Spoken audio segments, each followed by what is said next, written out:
I don't care if you've been making out with Melania Trump all night. If you up, smoke me out with that thing. This is Black and Black Times Infinity coming to you live direct from the stack, while others are coming from the Vista. This is your boy Luke. On my far left, makes it up on the ones and twos. We got Kronos. I dislike that intro. I'm just saying. Talking about making out Melania. That's gross. Well, I meant to say Elania, not Melania. Elania. Yeah, that's even grosser. Yeah, it's a lot grosser. On my far right, it's Old Ninja in the world. Old Ninja. This is what you asked for, but heavy is the crown.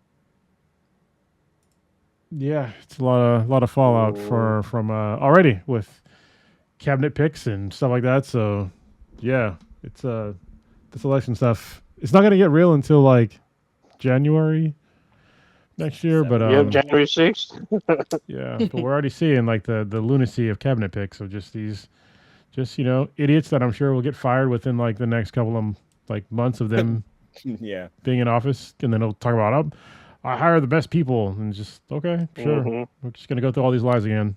So yeah. So for my intro, I meant to say Melania Trump, because if you didn't know, Stephen King is actually pretty funny on Twitter, and one of his posts recently said, "Everybody say hello to your new vice or madam president, or what is it? The first lady." Yeah, he said the first lady, Elania Trump, and he had a picture of Elon Trump or Elon Trump. Elon dressed up as a woman. It was pretty fucking funny. He really does not like Trump. Like if you go on his Twitter right now, he's just like every other post is him bashing Trump, and it's great. I didn't think he was that funny. I thought he was the master of murder and scare all that stuff, but no. He's murdering them. Funny side. He's killing them jokes. Yeah. That's funny. First in the chat would be apparently Papa Bear twice, because I guess you just signed in with both of his accounts. And listener of the week would be Zor once again, Steve. So thank you very much for watching or listening. They're both. I don't know. How does this work? Listening? Steve. Zor. Is he in the chat right now? He is not. It's just Papa Bear twice. Which I got to see, which I can talk about. Do we have any RIPs? Yeah, we have a few. Okay, go ahead. I'm gonna start with the one that I missed because I was late last week when we didn't cover. Where is it? We will pour out some old English for Quincy Jones. Quincy Jones, very, I guess, historic or prolific or any word that describes honor in your field, he was at. So he was an award-winning producer who had a career that spanned 75 years. He's won 20 Grammys, a Primetime Emmy, a Tony Award, as well as 7 Academy Award nominations and 4 Golden Globe nominations. He's the one that most famously produced Michael Jackson's Off the Wall, Thriller, and Bad. He produced all 3 albums. He also produced music for Frank Sinatra, Aretha Franklin, Sarah Vaughan, and a host of other groups and artists across multiple genres. He is named as one of the most influential jazz musicians of the 20th century by Time magazine. Incidentally, he escaped the Manson killing due to the fact that he missed a dinner date with Sharon Tate the night she was killed. The swing arrangement for Frank Sinatra's "Fly Me to the Moon" was by Quincy Jones. Actually, it was one swing. The swing arrangement. There's actually a jazz arrangement which he did not do. The song "Fly Me to the Moon" was reportedly by request of Buzz to the Moon. He would work with Sinatra off and on for 3 decades. He produced 50 films over his lifetime, including In the Heat of the Night and The Color Purple. In the 90s, you guys might remember Quincy Jones' entertainment logo during the credits of a popular TV show, The Fresh Prince of Bel-Air. He also produced Mad TV. That's just a drop in the bucket for all his work. I'm not going to solve him. He shares the same birthday with Michael Caine, the English actor, and he even scored the film The Italian Job, which helped garner Gaine's international fame. Him and Michael Caine are actually friends. Just on the album's Thriller and Off the Wall, there are essays and essays about Michael Jackson and Quincy Jones' work on the album, from the highs to the lows.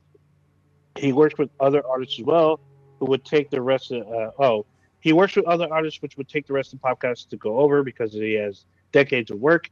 But from his personal life, he had married 5 times and he had 7 children, including Rashida Jones, who is his oldest. Or no, she's not even his oldest daughter. She's 48 this year. According to the New York Times interview, he briefly dated Ivanka Trump. He died at the age of, was it 91? Wait, so he's the Eskimo brother of Donald Trump? Are you serious? Oh, yeah. All right. Yes, sir. So it's funny. I always thought that that Fresh Prince of Bel-Air was a kind of a I guess what's the word I'm looking for? Like a play on Quincy Jones' life. Like he was like Will Smith is him, like growing up, but actually it's not him. It's a guy named Benny Medina.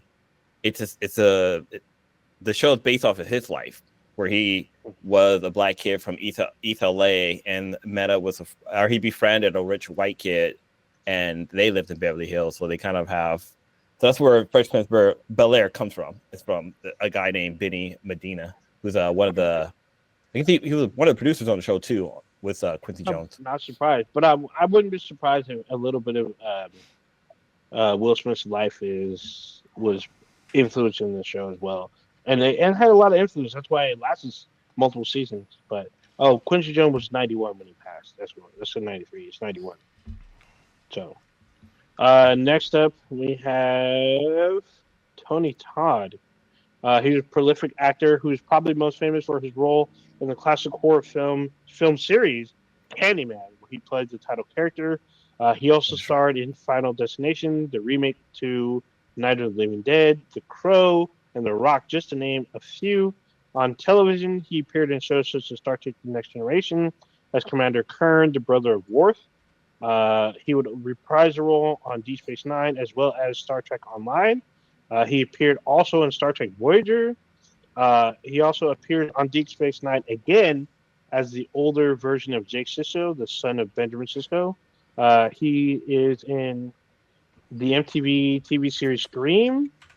He also did extensive voice work, playing characters such as the Fallen for Transformers: Revenge of the Fallen, Darkseid for the DCAU, which is the DC Animated Universe, the voice of Zoom for The Flash, and a ton of others.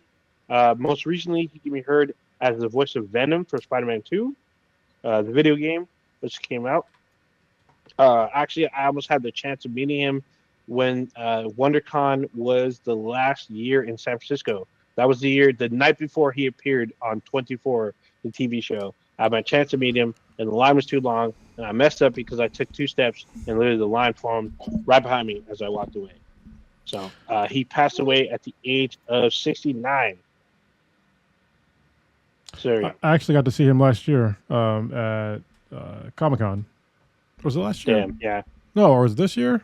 Or last year? I think it was this year. No, we didn't go this year. Okay, it was last year. Yeah, it was last year. So last year he was on the panel for Spider-Man 2 as Venom. And that's when they showed like the whole Venom console and stuff. He just seemed like a really cool guy. So yeah, that's what they say. I think that's why people love working with him, because even though he's usually in a lot of horror movies, so he might be a little scary. And like I've seen the man in person. He's extremely fucking tall, like real tall. He's at least 6'5" or taller. Like, I don't think he's 6'5", but he's pretty fucking tall. Yeah, he is taller than most people, which I would gather 6'5" or taller. But taller than most people is he is 6'5". All right, I guess I'm very wrong here. Boom. That's very tall. Yeah, like he seems tall. Once you're over he's fucking tall. Once you're over 6 feet, you're tall. Like if you're like 6'5", that's very tall. So this is the thing. When I saw him at WonderCon, this was like 2011 or something. He was taller than his security escort. That's how tall he was. I was like, what the fuck? So that's like with was it Jason Momoa? he had like his security detail. Mm, He was taller than them. There's a picture of him like walking with security, and he looks bigger than they were. I think it was Jason Momoa. I've seen Jason Momoa. I actually met Jason Momoa. Was it last year? I think it was last year. I bought his. He was selling his vodka. So yeah, that was last spring. And so he's like 6'1". Like yeah, he's tall, but he's not Tony tall. Like he's not a basketball player tall. I mean, he is tall. He's like at least 6'1". But he was cool though. He's a cool dude. And I bought his vodka. There's a picture of him walking with a security detail, and the security like goes to his shoulders. Oh yeah, I mean, still, but like yeah, he looks like the big boss from an anime. Yeah, he's actually not that tall compared to Tony Todd. I'm pretty sure Tony Todd's taller than him. Actually, he is taller than him. But yeah, I couldn't list all of Tony Todd's work because his work, like I'm scrolling through, it's like 4 pages long. Jason Momoa is 6'4". He's only an inch shorter. What? He doesn't seem like it, but still. Oh wow! So Tony Todd will be in the next Final Destination, which is out next year. It will release after his death. He replays the role of William Bloodworth. The Mortician, right? Is that the Mortician? Yeah, yeah. Final Destination Bloodlines is out next year, so he'll be in that. That's gonna be crazy. He has a ridiculous amount of work. That's ridiculous. Did they bring him back in the Candyman remake? Yes, they did. Prime? Yes, they did. Yeah. So I saw. I thought that was pretty decent. I saw it's a definite like franchise turn because they turn him from like a horror figure to like an urban hero. Yeah. So he was like all these centuries, and the fact that Candyman passes between other men that were wrong when they were trying to do something or love somebody they shouldn't, and so the Candyman mantle passes from. What's up? Because if you remember the Candyman lore, he fell in love with he was a slave, and he fell in love with a white woman, and they cut off his hand and replaced it with a hook. Yeah. Yeah. So. Damn, I was looking up because I was thinking about like average height of a man in America because I was like, you're talking about how he was tall, but he's very tall, 6'5". Mm-hmm. Average height for a man, according to the CDC, is like 5'7.75" or something like that. That's like right around 5'8". So yeah, if somebody's over 6 feet, they're tall. If you're like 6'5", that's very tall. And also I saw like the average weight of a man in America is 199.8 pounds at 5'7", 5'8". That's big. That's kind of big. Yeah. So yeah, that's me. You just described me. Hold on, and the average waist circumference is 40.5 inches. What the fuck? 40. Well, I'm not. My waist isn't that big. That's for sure. Well, this is America we're talking about. So yeah, it's America. Yeah, like somebody called me. Somebody called me skinny, and I was like, "What are you talking? I'm not fucking skinny, but I guess I am for an American guy." So yeah, that's wild shit. So those are RIPs for. So Tony Todd was literally a couple days ago. Quincy Jones was last week. Unfortunately, he was last Tuesday. You've got one person. Who would I miss? His name is Edward Edwards, and he is probably one of the most iconic voice of our childhood, or I guess of our teenagehood. He's the voice of You Got Mail. That for the longest time I always thought it was computerized, but no, it was actual human being that was doing that voice. He did that and a couple of other things. Sorry, you have to say what that's from, because people that are not from last century might not know what that's from. So it's from AOL, also known as America Online, also known as people's gateway into the internet, basically back in the 90s. So he said, "Welcome, you got mail, you got pictures, you got voicemail. Files done. Goodbye." So those are just some of the iconic things that he did. He actually did a couple of voice episodes on The Simpsons, Little Big Mama, and he had appeared in the film You Got Mail with Tom Hanks and what's her name? It was Tom Hanks and Meg Ryan.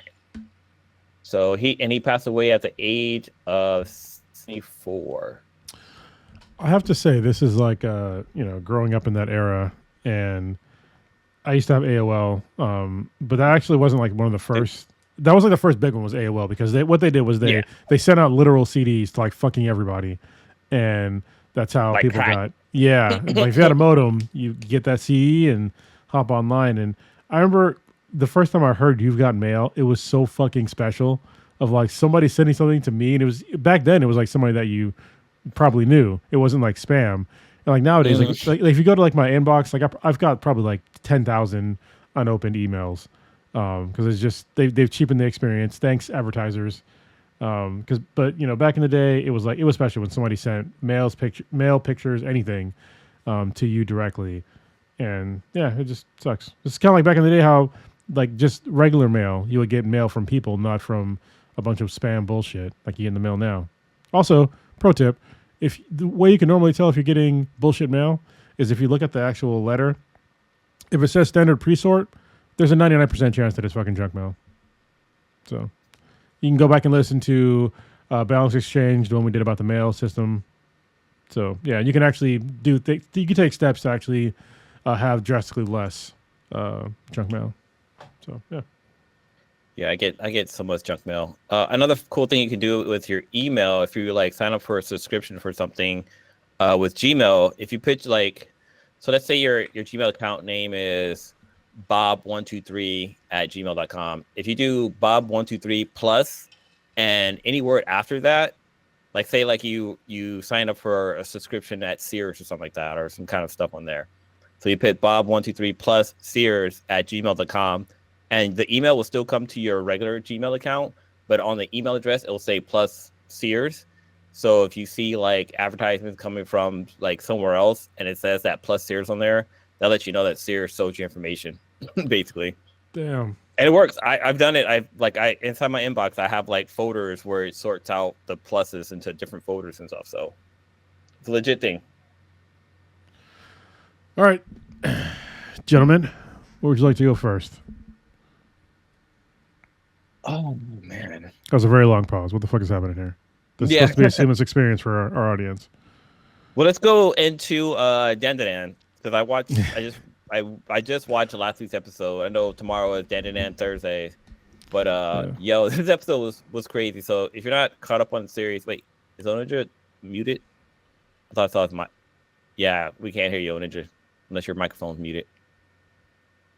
Yeah, anyway, definitely. So yeah, for the episode of Dandadan, we learned that the last episode we learned that I can't never remember his character's name, but the guy that Turbo Granny still has his balls. He basically was at a urinal, was going to go pee, and he learns that he doesn't have his balls. I guess he still has his dick, but he doesn't have his balls.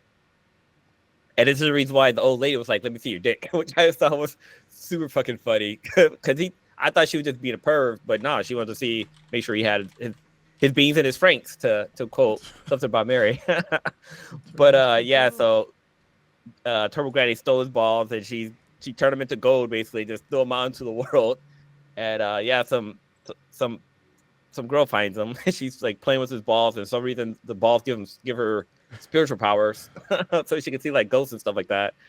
But it's fucking funny because like Turbo Granny showed like they trapped Turbo Granny inside of one of those lucky cat thingies, and like Turbo Granny goes with the guy to school, and she's just nobody's noticing this cat walking around. Actually, there's an issue I had with this episode. It was kind of a continuity issue. Oops. But Turbo Granny earlier, she says that I haven't been to a school in thousands or hundreds of years, and I'm just gonna walk around and see how this all works or whatever. But then later on, hold on, she's also in a lucky cat body, by the way. So just to be clear, she's not like as an actual Turbo Granny. She's like a little lucky cat thing. Yeah, she's not Turbo Granny. She's trapped in a kind of like how they did in Ichigo, how they had that little teddy bear guy where it has its own spirit or whatever in it. Anyways, so yeah, Turbo Granny talks about how she's never been. It's been a long time since she's been to a high school. Yet later on in the episode, she knows how to use a cell phone. She's sitting there literally Googling this spiritual monster that they're fighting, and she's able to find out the name of it. But yet she knows how to use technology, but she's never been outside of her cave in hundreds of years. So no, that's actually not against continuity, because they talk about that in the very second episode.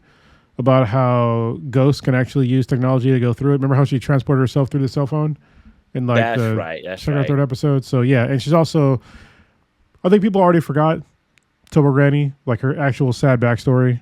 She protects the innocent girls that have gotten like killed in that region. She gets them over to like some sort of heaven. Yeah. So yeah, that's why like in the end of abused and murdered girls. So like when when the crab comes and they end up crossing the regions when they're on that train, then all of a sudden it poofs away and there's like a bunch of like schoolgirls that like kind of ascend to the heavens. Those are the girls that she protected. So yeah, they're all based on like real. It's all based on like real lore. So like the sumo guy was based on like an American lore thing, and Toba Granny's on Japanese lore, and so is the silky haired chick. Which was in this episode. I guess she kind of gave me that kind of that Bloody Mary vibe, you know, the whole like looking for her daughter and stuff like that, and she like basically swallowing people. But overall, I thought that episode was really funny, and like I felt like it was too short. Like it just kind of ended too soon. Like I don't think it was finished, right? Like did they defeat the silk? Was it the Silk Woman or whatever? So no. They're gonna hopefully defeat her in the next episode. Remember, she threw them all up at the end of the episode. Yeah. And then I think that's where it kind of stopped. So I had to figure out how to like beat her in this coming episode. All right, Ninja, can we hear you? Oh, I can hear you. Can you there we hear go. Me? Yes, I can. Yeah. Yes. Okay. My headset disconnected randomly. All right. So y'all talking about Dandadan, but we're the week after a major election here in the States. We're talking about Dandadan. Dandadan is more important. Yeah, it is. Dandadan is life. Terrible. That's terrible. I mean, listen, yeah, the election stuff is. Well, we can talk about it again. Obviously, I have no problem talking about the election stuff, but it's a bummer. So, like, for a whole lot of reasons that we talked about like last week, and last week we had a really fun and engaging conversation in the chat. Long. Yeah, it was long, and this past week it still continued to disappoint me with the way that the Democratic Party has been treating. Black men and Latino men about this, like blaming it all on us, as if black men are definitely not to blame here. So Latino men, sort of, if you want to, like try to place the blame on some of them, but it's not all of them. Still, more than half of them voted for Kamala Harris. But to put the blame on us is just it's ridiculous, and you're going to lose more people that are going to vote for Democrats. I think that's one of the main reasons why they kind of stopped voting to begin with, but they're not going to learn this lesson for a long time. They're not going back and seeing exactly why Kamala Harris lost. It's because y'all probably should have had a primary and probably should have stopped going for people that were never going to vote for you. Conservative white people, they're not going to fucking vote for you. Like probably should have put some more thought and time into getting votes from people that you had a chance with, like, I don't know, Latino men and, men in general. And, people that don't like Liz Cheney. So, and maybe the Muslim vote that you had, that's probably one of the main reasons why you lost fucking Michigan is because, you have this whole, funding the war in Gaza, but, you want to go for, certain kind of people that were never going to vote for you and that you paid the price. So, whether you learn from it, we'll see. And then also, I think didn't a lot of the votes were tallied up, and like Republican won both the House and the Senate, right? Yeah, they did. They have more seats, I guess. So far, that they have more seats. So yeah, this could be a bad shit show for the next 4 years because you have Donald Trump as president. You have Republicans for the House and the Senate. Some of the House and the Senate Republicans probably are semi-decent people, because I know that there are anti-Trump Republicans out there, but if they're anti-Trump for long enough, they're going to get voted out of the House and the Senate. And then you have a very conservative-leaning Supreme Court. So that's pretty much everything. That's the executive, that's the judicial, and I forget what the Congress is called, but legislative. There we go. Thank you. Legislative branch. It's all three wrapped up for conservatives. So that does not mean good things for the rest of America. So, and if you're a Republican out there listening to this, I mean, I'm surprised at this point, but yeah, having all three of those things ran by by a criminal that has very low morals. This is not even in question at this point. He's been found guilty of felony, financial crimes. He is found guilty of civil crimes against sexually assaulting a woman. There's a whole. He still has other court cases that are pending that are going to get canceled because he's president. But he's morally bankrupt, and folks don't seem to really care about that at this point. It's kind of amazing. Was it like 68 million people didn't care? 71 somebody voted for him. 71 million, which is less than last time, but it's still very concerning. That's 71 million people that I can't trust, and I don't know who they are. I mean, I know some of them are, but I'm not going to trust you like with anything. So yeah. And looking at his track record with people that he's appointed so far for his cabinet picks, which I'm trying to pull up right now. I had it somewhere. It's very concerning. It's a bunch of people that just they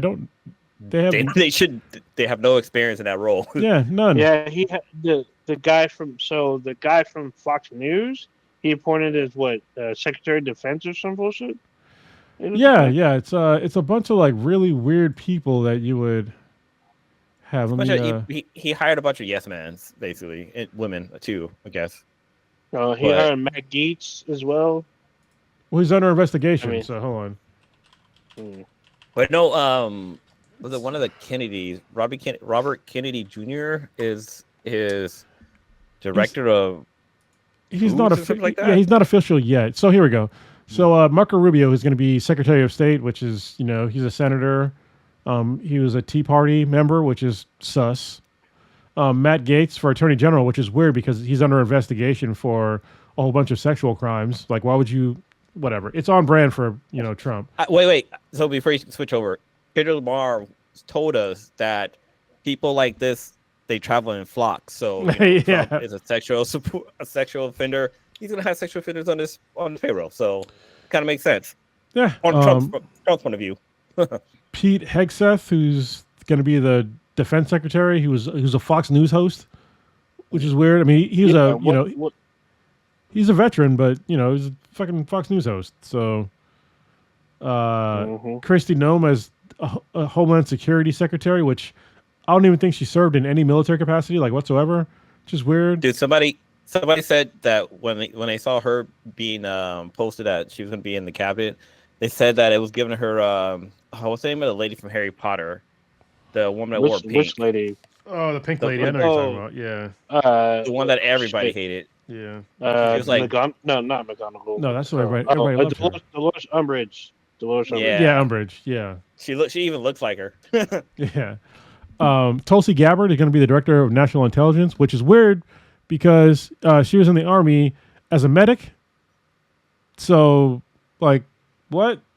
We have a guy, Lee Zeldin, as the EPA administrator, who is against the Clean Air Act, and he's voted against the Clean Air legislation like dozens of times. Like, they've already talked about scaling back, like, environmental laws and whatnot. They're probably going to suspend them or get rid of them altogether. So that's on brand. So yeah, I mean, I'm not going to go through all of them, but it's like this is just it's a cavalcade of shit shows and losers and bootlickers. Like, this is the people that are just bootlicked for Trump, and now they're going to get very high up positions that they don't deserve.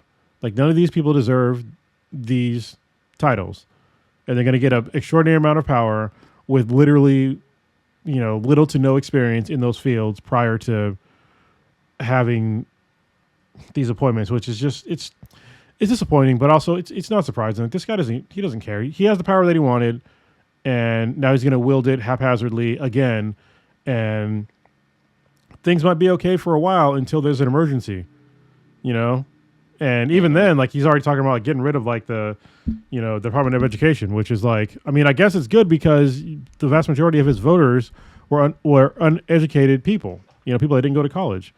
So yeah, I guess that's how you get like more dumbass voters, but I would like my kid to be smarter than me. So can we please fund, public schools? I want to pay teachers more. Like I want teachers to get paid enough to give a fuck about teaching my child, skills. So, yeah. And then he also appointed Elon Musk and another guy as it's like a new role where they basically evaluate like how the government is basically spending money or something like that. Yeah, I can't think of the name of the term. It's the Department of Government Efficiency, which would be a new division of the government, which is weird because they're all about like reducing the government. So and also Elon Musk, like he can't really serve on a government anything because he's a CEO of 4 fucking companies. Like, yeah, and the amount of conflict of interest is insane. He holds multiple government contracts for SpaceX, Tesla. There's a couple other ones too, but he holds a bunch of government contracts. Like you can't have this guy in any government capacity. Like this is crazy to me. They have mentioned like one of his things is going to be like kind of speeding up the whole red tape for certain things happening with like, bills or something getting passed. And like with Trump, he talked about the whole tariff on like stuff being imported, where either we mentioned this last week or I mentioned last week how like Tesla batteries they come from China. So if Elon's getting tariff on that, he's gonna ask for favors basically. Yeah, he's not gonna be paying tariff basically. So his vehicles would be the cheapest just to put more money in his pocket. Which I have a Tesla and it sucks that this guy's an asshole, but yeah. Yeah, I mean that's obviously one of the main like obvious conflicts of interest is that Trump has already talked about putting 100% or more tariffs on Chinese EVs. When you have Elon Musk, who's an American EV maker, like that's a conflict of interest. Like, what are even? That's like the definition of. So, yeah, I don't know. I don't know what's going to happen in January, but I hope for the best once again. But I'm going to be let down again. I already know it. Like unless something drastic happens that I can't even mention on this podcast, but it'd be horrible things would have to happen for these things to get any better. And I don't have a lot of hope. Like the amount of racism bullshit that's already ramped up. I talked about it last time on the podcast about my cousin. Yeah, my text message thing with my cousin, and then like the last podcast that we did, we got some other racist bullshit about telling us to like pick cotton and shit. Like, I'm just like, bro, like, is this really the way you want to go?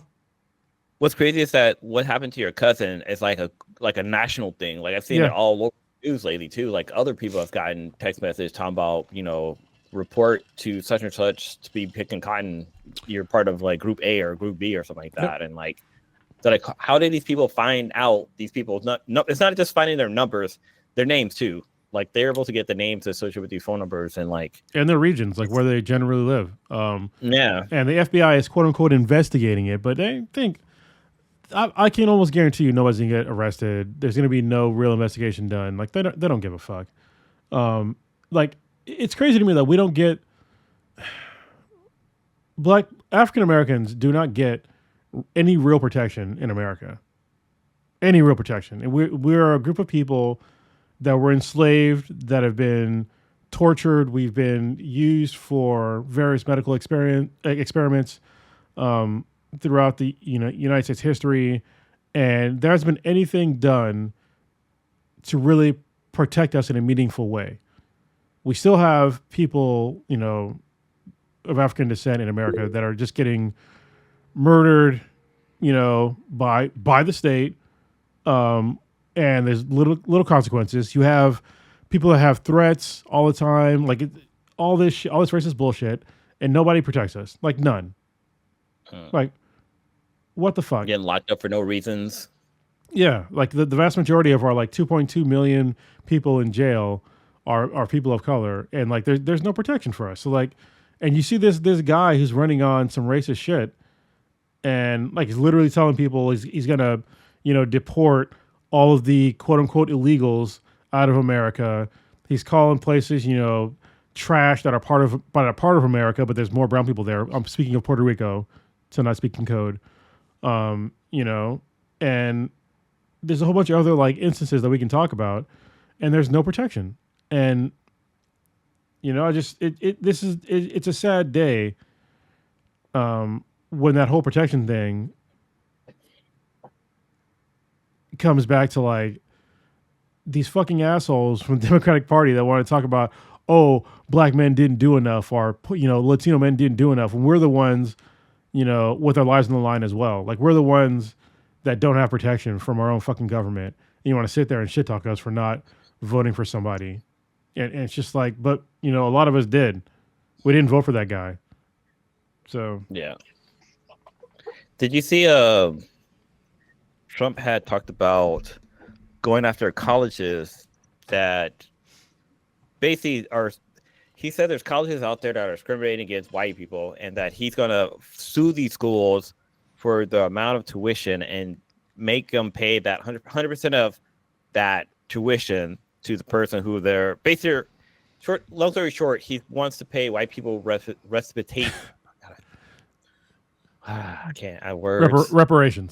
Reparations. Reparations. Pay white people reparations for being discriminated against for colleges because of.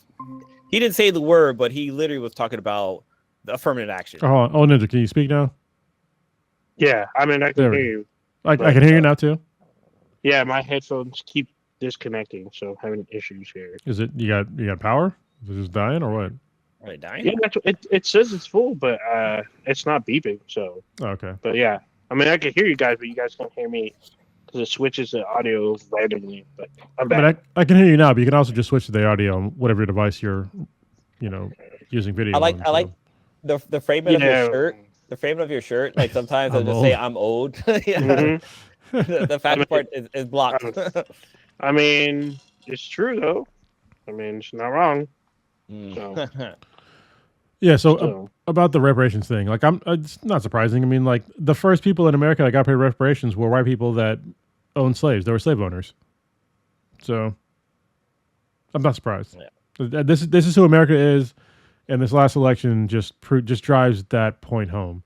That America, you have spoken, and people of color are listening, and this is who you continue to be. This is who you want to be. And yeah, 71 million fucking assholes decided that this is what you want. So this is what you're going to get, and we're all going to suffer together. But maybe not me, because I might fucking leave. So yeah, it's on the table for me, to be honest with you. I'm not dealing with this shit. So that's wild shit. I mean, it is 4 years, as you say, but you never know. Well, hopefully he fucks shit up, get impeached, then Vance will step up and he get impeached. He can't. It's gonna be a long. He cannot get impeached. Trump literally cannot get impeached for at least 2 years. Because you have to be impeached by both the House and the Senate to actually get removed from office. He's already been impeached twice. But he wasn't. But it lost out in the Senate, so he needs to get impeached by both the House and the Senate. And if you own both the House and the Senate, like there's no way. He'd have to do something so ridiculous that I can't. There's literally nothing besides him literally killing somebody on TV that would get Congress, the Republicans, to vote against him.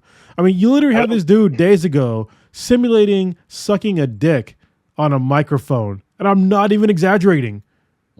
This is what he did days before the election. He simulated sucking a dick on camera on a microphone, and this dude is our president. Like, are you fucking? You voted for this dude? How the fuck is this even possible?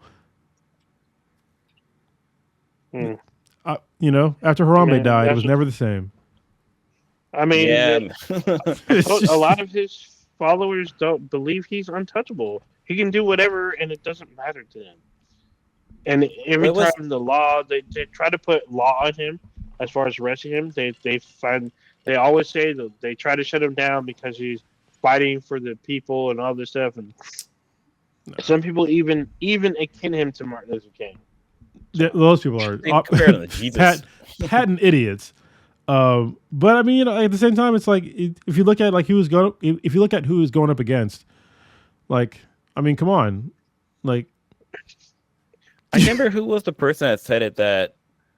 Oh god, I think Chronology posted this in our group chat where somebody was talking about how like the whole assassination attempt basically made him not stronger, but it took people who were like on the fence about like going back, basically solidified them following Trump again. Yeah, I mean, yes, it is true, but also I have to reiterate this as much as I can. He has had less votes than last time. Okay. That's true, yeah. The problem is, which is what, you know, the other side, which again, I'm not a fucking Democrat. I am not a Republican.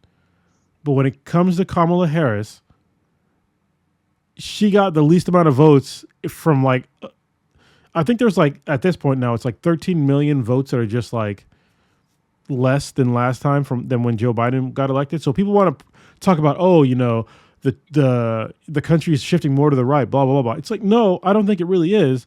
It's just that a bunch of people, 13 million at least people, decided that they're just not going to come out and vote. So you know, Trump lost votes. He lost 3 million votes at least 3 million votes from last time. And then at least 13 million Republican or Democrats that voted last time didn't vote at all this time. And that's the problem. If those 13 million people would have came out and voted this time, Kamala Harris would have won by a fucking landslide. Yeah, but her message that she had, it wasn't a good message. And I feel bad. I feel like there's a thing that happens in America where if a company is failing, they'll just put in a person of color or a woman or both into the company as a CEO to just like make it seem like it's their fault after it's already failing. And I feel like that's what happened with Kamala Harris. And I feel bad for her that even occurred because I feel more and more now that they really should have had a primary. Because if you go back to 2020, and I've said it before, Kamala Harris was one of the first ones out. Like, she didn't have support. I mean, Andrew Yang, I'm literally wearing his fucking shirt. Andrew Yang outlasted her. Okay? And a whole bunch of other people did too. And it's just like, it's crazy that you took somebody that was unlikable 4 years ago. And don't get me wrong, she's made strides since then. But to take her from then and then prop her up now kind of artificially without really doing all the work and then just kind of blaming her as like a scapegoat, like the Democratic Party just like let her out to fucking slaughter. And they just let her astray. Like, they had her going for votes that she was never, ever going to fucking get. Yeah. I think at the end of the day, though, it really came down to people not voting. Yeah. Like, yeah, like her message and stuff was weak and all that, but still people didn't vote. So we're kind of where we are because of that. Yeah. We need, hopefully the next election cycle, we will have somebody that is, new. Somebody that is not young. Yeah. I mean, Kamala Harris is relatively young, Yeah. She's like around our age. No, I think she's in her 50s or 60s. 60. Yeah. She's 60. Was she? I thought she was oh yeah. No, she's how old 60. I was. Yeah. I mean, she looks good for her age. So, to be honest. Oh yeah. Yeah. I'm black on crack, but she's like 50-50. Is there an Indian term for not? Because there's like Asian on raisin, black on crack. I don't know. I feel like wants to know. I feel like we need to call our mutual friends. We have some Indian friends. That still look pretty good. So yeah, I'm just saying. Yeah, I don't know. Like, we need a whole new fresh blood thing coming up next election cycle. I'm still going to go for the third party candidate. We need a stronger third party candidate, and we need to also have changes to rules on how we do debates going forward. How we elect people, because unless we do something drastic, we're going to keep getting two kind of shitty candidates or two extremely shitty candidates. That's our options. Kind of shitty or extremely shitty. That's where we're at now, America. I wish this game show would just end. Yeah, I mean, there's changes we can make, but there's changes that are not going to occur. Like Trump is never going to put in for. Yeah, I mean, Trump's never going to put in for changing the electoral college to, from winner take all to actual, the region based one, which is the way it's supposed to be in the fucking Constitution. It was never. He's not. It was never designed to be a winner take all. It was supposed to be. If you look at like the maps and they break it down and you see like the different like districts from like red and blue or whatever, it's supposed to be those districts that were supposed to be the votes counted. There's 300 and like what 70 something. How many electoral college? 72? Something like that. But yeah, like you notice there's not 300 plus fucking states, right? So it's supposed to break down in those regions, and it shouldn't be winner take all. It'd be more fair. And if we had third-party candidates that were actually nationally televised, it would make it even more fair. So, and ranked choice voting. There's a whole bunch of things that we can do to fix this problem. No, he's gonna make it to where he rules for longer. But the problem is his age is an issue. Like I don't see him living the next 4 years. I won't be surprised if he passes. Listen, if he passes, it's even worse. I mean, to me, JD Vance is basically the fucking Manchurian candidate at this point, and he's a fellow Marine, and I don't trust that dude with anything. I don't trust that dude with my couch. With nothing. I don't trust him with nothing. Oh my God, he said with his couch. Yeah. Damn. I mean, he's got Indian kids. Sorry, half Indian kids. Yeah. And he is like so anti-immigration. It's crazy. Like he even talked about his wife being like called names, and he don't give a fuck. He didn't defend her. Yeah, like, he wants that power. He's those that I will keep saying it, and probably until the day that I die. Those that want power probably don't deserve it. That's why I don't even think there's. I think that the concept of a president is antiquated at this point. I think that we need like an actual like council of like probably like around 11 people. I'm just throwing out a number that have to come to a consensus on things in the executive branch, not just one asshole. So, kind of jump back to the electoral college counts. It's 538. There's 538 of them. There we go. I don't know why I thought they were like 3 something, but yeah. Well, you have to get to 270, so that makes sense. Yeah. I was not mathing when I was talking about that. So yeah. There's like neither. It's not supposed to be. It was never designed to be winner take all. It's just people decided to cheat to do that. Yeah, and that's what they do now is the winner take all thing. Is like and this is like but it works both ways. Like if you look at California, which we have like I think like the majority of the electoral college votes, I think it's like 55. 55, 54, something like that. Yeah. If you look at the map right now in California, it's mostly red. Yeah. The only reason like it's mostly red. Like the only reason why it's would keep going blue is because most people live in the blue districts. So like Los Angeles, most of San Diego County and in SoCal and the Bay Area, that's like where all the people live. But if you look at like any of the country parts, like Bakersfield, fucking the desert, the Inland Empire, Riverside area, whatever the fuck, anywhere north of San Francisco, it's all red. Mm-hmm. Yeah, this is interesting. Like I'm looking at the electoral numbers, and some states their numbers have changed. Like they've gotten like more. Yep. Like Utah, Tennessee had 38 last election. This year they have 40, so they got 2 more. Yeah, and Pennsylvania got one. Well, in southern states from the jump were overrepresented, and that was a concession that was done after the Civil War. That's crazy. Because they had to account for, because they had like the whole, 3/5 of the person compromise back in the day. Oh, yes, right. And so it kind of bled into the whole, once the union was a union again, it was to give the South some extra power for the direction that this country has gone into. And we have suffered sense. All right, let's get and into also the gerrymandered. Yeah, let's go into something fucking more interesting and cooler. So since we're talking about like military and stuff like that, Kronos, how did your since you serve this great nation of ours? I did serve. Yeah, how was the veteran's birthday? Is that the term that goes by?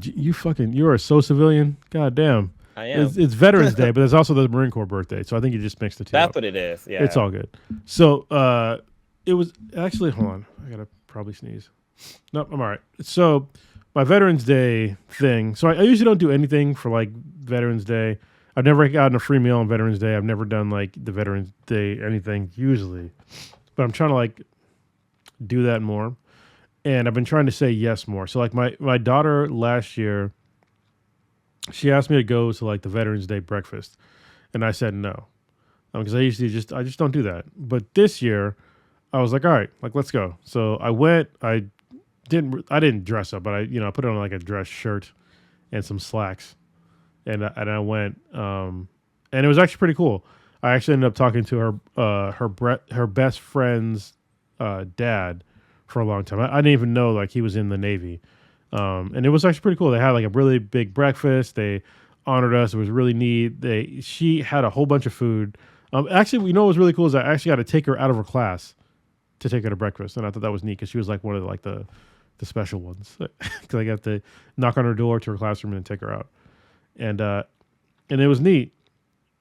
When they were going through thanking the different branches, they thank the Army, the Navy, the Coast Guard. And then they said the Marine Corps, and then of course, some devil dog was like started barking in the background. I was like, "There's always fucking one of us that has to like be extra," but it was neat. So I was happy to actually go and participate in that. And then on Sunday, sorry, I really do have to sneeze.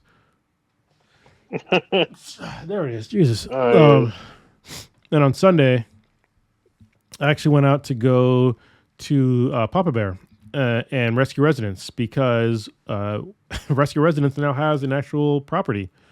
So we have 5 acres of land and a home, and I got to go out there and see the property, and it was pretty cool. I got to meet up with some of the other board members, including Papa Bear, and I get DJ Exceed, who's another Marine that I actually served with. So I didn't actually serve with Papa Bear, even though we're in kind of around the same time. But I served with DJ Exceed, and he was a cool dude. Like we had a lot of fun in the Marine Corps, and they both retired at this point. So it was good to spend the actual Marine Corps birthday with some Marines. And I was actually kind of worried because like I thought I was going to spend all my time with like both of them, but the other guy, he had to go. He had some personal stuff that was going on, so he had to go back home to his wife. So I didn't get to spend as much time with him as I wanted to. But me and Papa Bear got to hang out for the rest of the night. I went back to his house, spent the night, and then it was kind of cool because for the Marine Corps birthday, there's like traditions and stuff that I haven't like participated in like 21 years at this point. For the Marine Corps birthday, and you have to like read like a message for the Marine Corps birthday, and then like the oldest, you have to have a cake, and you have to like light the candles, and then the youngest Marine cuts the cake, and then the oldest Marine, and then gives the cake to the oldest Marine, which happened to be me because it's just me and him because he's younger than me, not by that much, but then I had to give him a piece of cake, and then we got pictures and stuff. It was funny. It was cool to have like tradition with just like 2 Marines. And then on Veterans Day, I drove back and just kind of chilled at home. And I did, what was that? That wasn't yesterday, was it?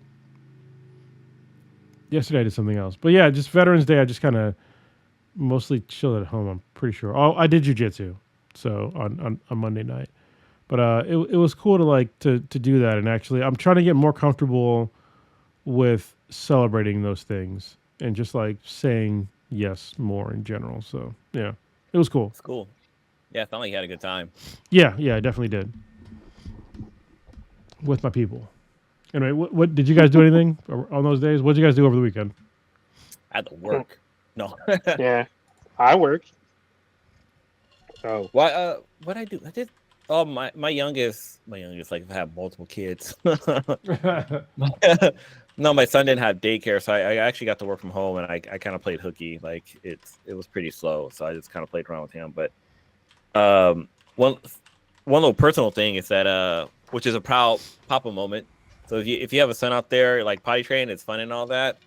But when your kid learns how to hold their penis, it's fucking golden. And at first he was like scared to hold it and stuff like that. And like one day he just was like, I got it, Poppy. And like started like holding it. And I had to like tell him like, okay, don't squeeze too hard. Like you just gotta like kind of be gentle with it. But kid's like a pro now. Like he was like, bro, I can piss in cursive now.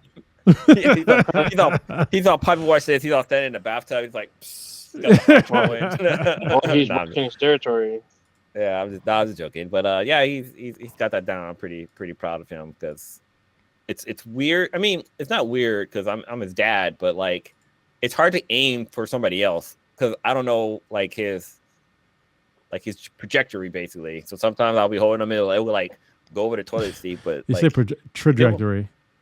Yeah, trajectory. But no, that's pretty much something. I can't remember what else happened this weekend. I feel like something important happened this weekend, but I didn't even think about it. What about you, Ninja?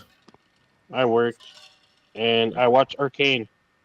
Oh yes, we can talk about Arcane.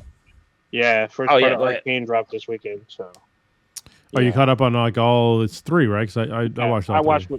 I watched everything that was available.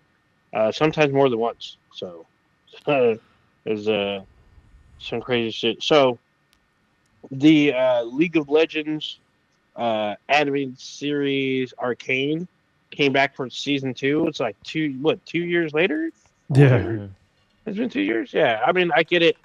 Animation is not easy and it takes a while. Plus some of the actors, especially the 2 like prolific characters were Vi and Jinx, because Vi is Haley Steinfeld, and Jinx is the new, I don't want to say the new it girl, but she's been coming up. She's Ella Purnell, who's in Fallout. Oh, that's her? Filming that. I didn't know that. Yeah, it's her.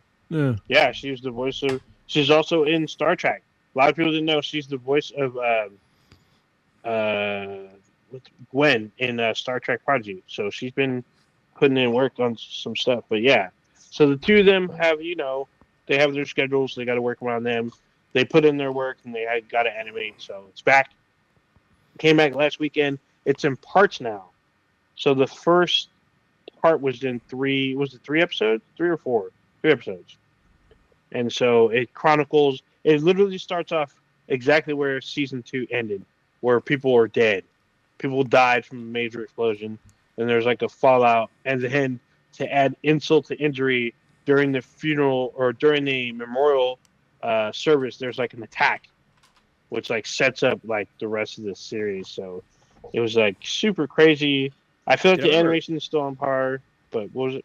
What's up? No, I was just say I remember last season just ended with like your fucking jaw on the ground with Jinx basically just murder. She went Harley Quinn and just murdered fools, and that's just how it ended. She doesn't stop. She does not stop. Yeah, and that's literally how it started. It's the fallout. So you don't see her in the first 2 episodes. Like it's just the fallout of what she did. Jinx, yeah, you do. And where do you see? She's like creeping through. She makes friends with that little kid. Like, yeah, she. Isn't that the 3rd episode? No, that's like in the 1st or 2nd. Or she's like creeping around. She sees her name on the walls and shit. So I think that's the 2nd one. Well, she sees that she's wanted. Yeah. Because the High Council, they lose their council members. Some of the characters, they lose their loved ones. And then there's a scientist, Victor. He's like comatose or whatnot. So the Hex Tech is like, which is the technology that they discovered, which is other dimensional. They actually don't know quite yet, but it bonded with Victor, who's the scientist, and like kind of saved his life. But then it put him in some kind of webbing or cocoon. Very weird shit. Yeah, he's basically like mutant Jesus at this point. It's kind of cool.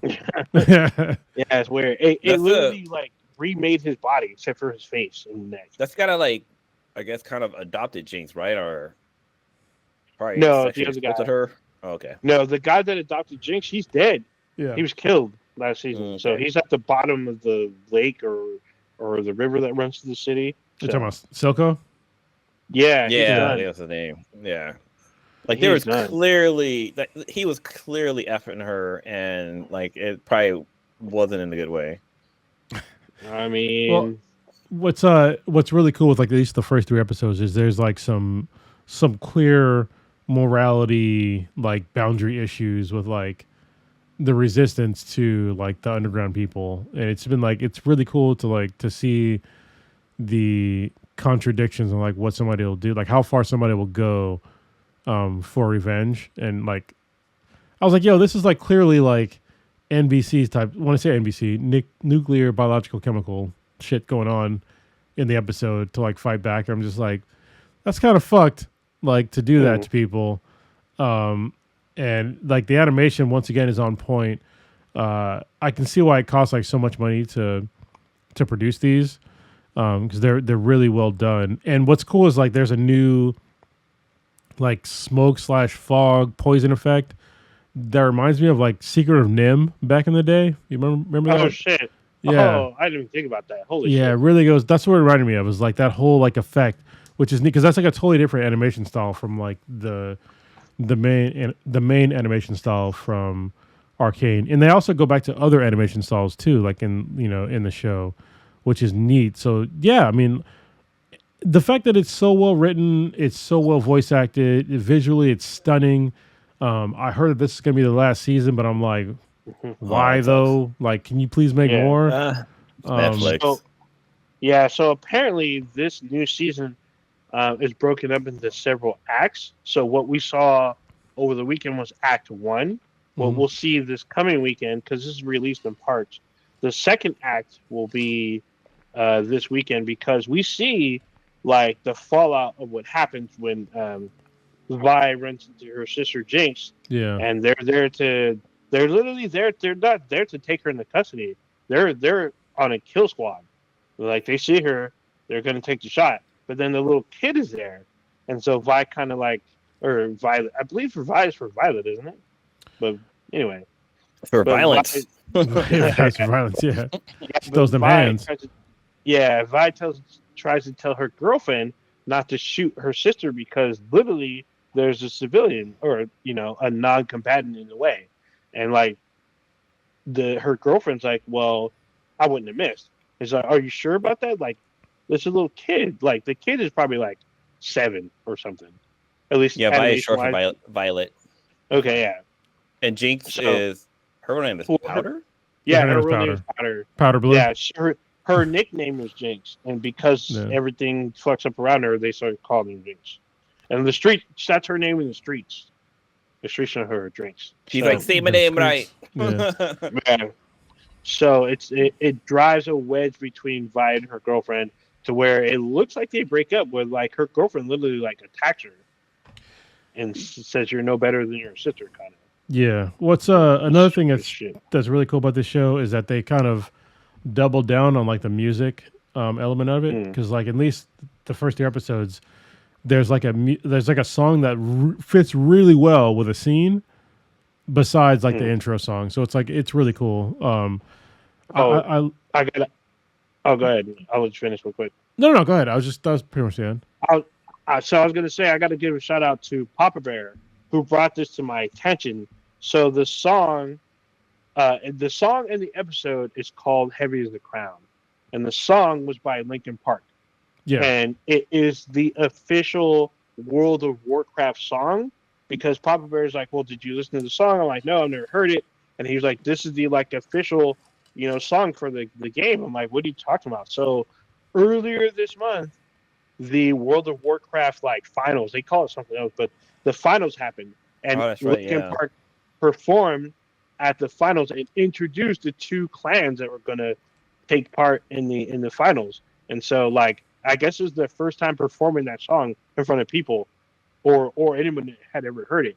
And now it was a different, and it's actually a different version of the song, but still them performing the song and like as part of the score for the episode, and it's like it's a reveal of when Vi makes a choice, and it's pretty fucking epic. Like I've actually watched the scene several times. Like holy shit! Like this is a turning point for the rest of the series. So I remember when I was watching the first season and the Sweetness walked by, like the intro kicked in and she's like, "Is that Linkin Park?" I'm like, "Shit, I don't know." I like looked it up. I was like, "Oh fuck, it's Linkin Park." But I think it's dope when like hold on. bands... So you said World of Warcraft, but I'm pretty sure you're talking about League of Legends. Oh yeah, I did. Yeah, it is League of Legends. I'm thinking of World of Warcraft because apparently part 1 and 2 are back, and you can download it now. Anyway. But you know what's funny? Like all these folks that are watching Arcane, I think that probably like 5% of people, 5% of the people that are watching this that never play, League of Legends are actually playing League of Legends. Because like I have literally no interest in playing League of Legends, but I will keep watching Arcane. So keep making more, please. Yeah, I think that's it. So I'm pretty sure they're gonna do what Pennsylvania did, and like do a jump forward or like a different character and focus on them, and then tell like another League of Legends story through them. So, but I think as far as Jinx and Vi, this is probably the end of their story.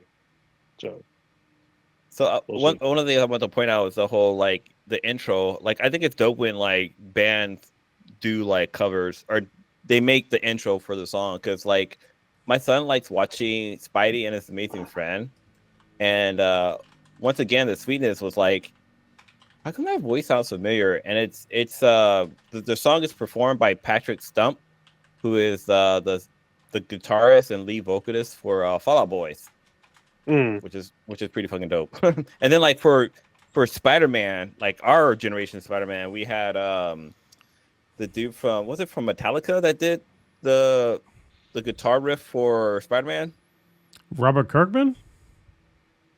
Yeah, was he part of Metallica or not? Or Robert Kirkman is, but I can't remember like what you're referencing. So I don't know. So the Spider-Man animated series from like 1994, like the intro was performed by a lead guitarist. Who was it? I'm looking up right now. But I just think it's dope that like also for like X-Men and a couple of other like animations, like having like a band actually perform the music it's pretty cool. That is cool. I agree. Who does music? Oh yeah, Papa Bear mentioned that there's a video for Heavy as a Crown by Linkin Park. So the video features the two teams in animation about to fight each other with Linkin Park like in the background, all in League of Legends like fucking gear and shit. It's actually pretty cool.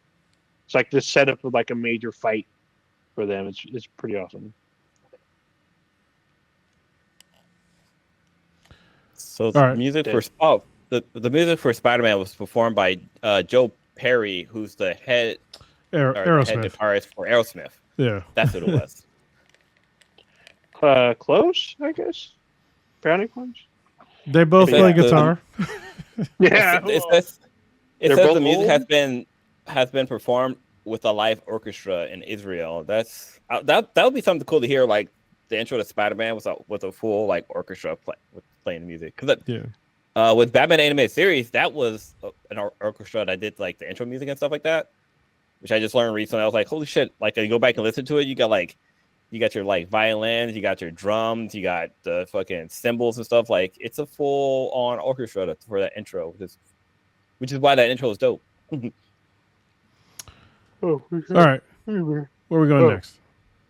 No. What else happened in the weekend? Did everyone cover their main bases or whatnot? Besides, like the world turning a red rave, as I keep seeing online. I mean, obviously that's there's gonna be a huge swing back to the left someday. Once they have like they're gonna need someday. There's gonna need to be like a cult of personality on the left.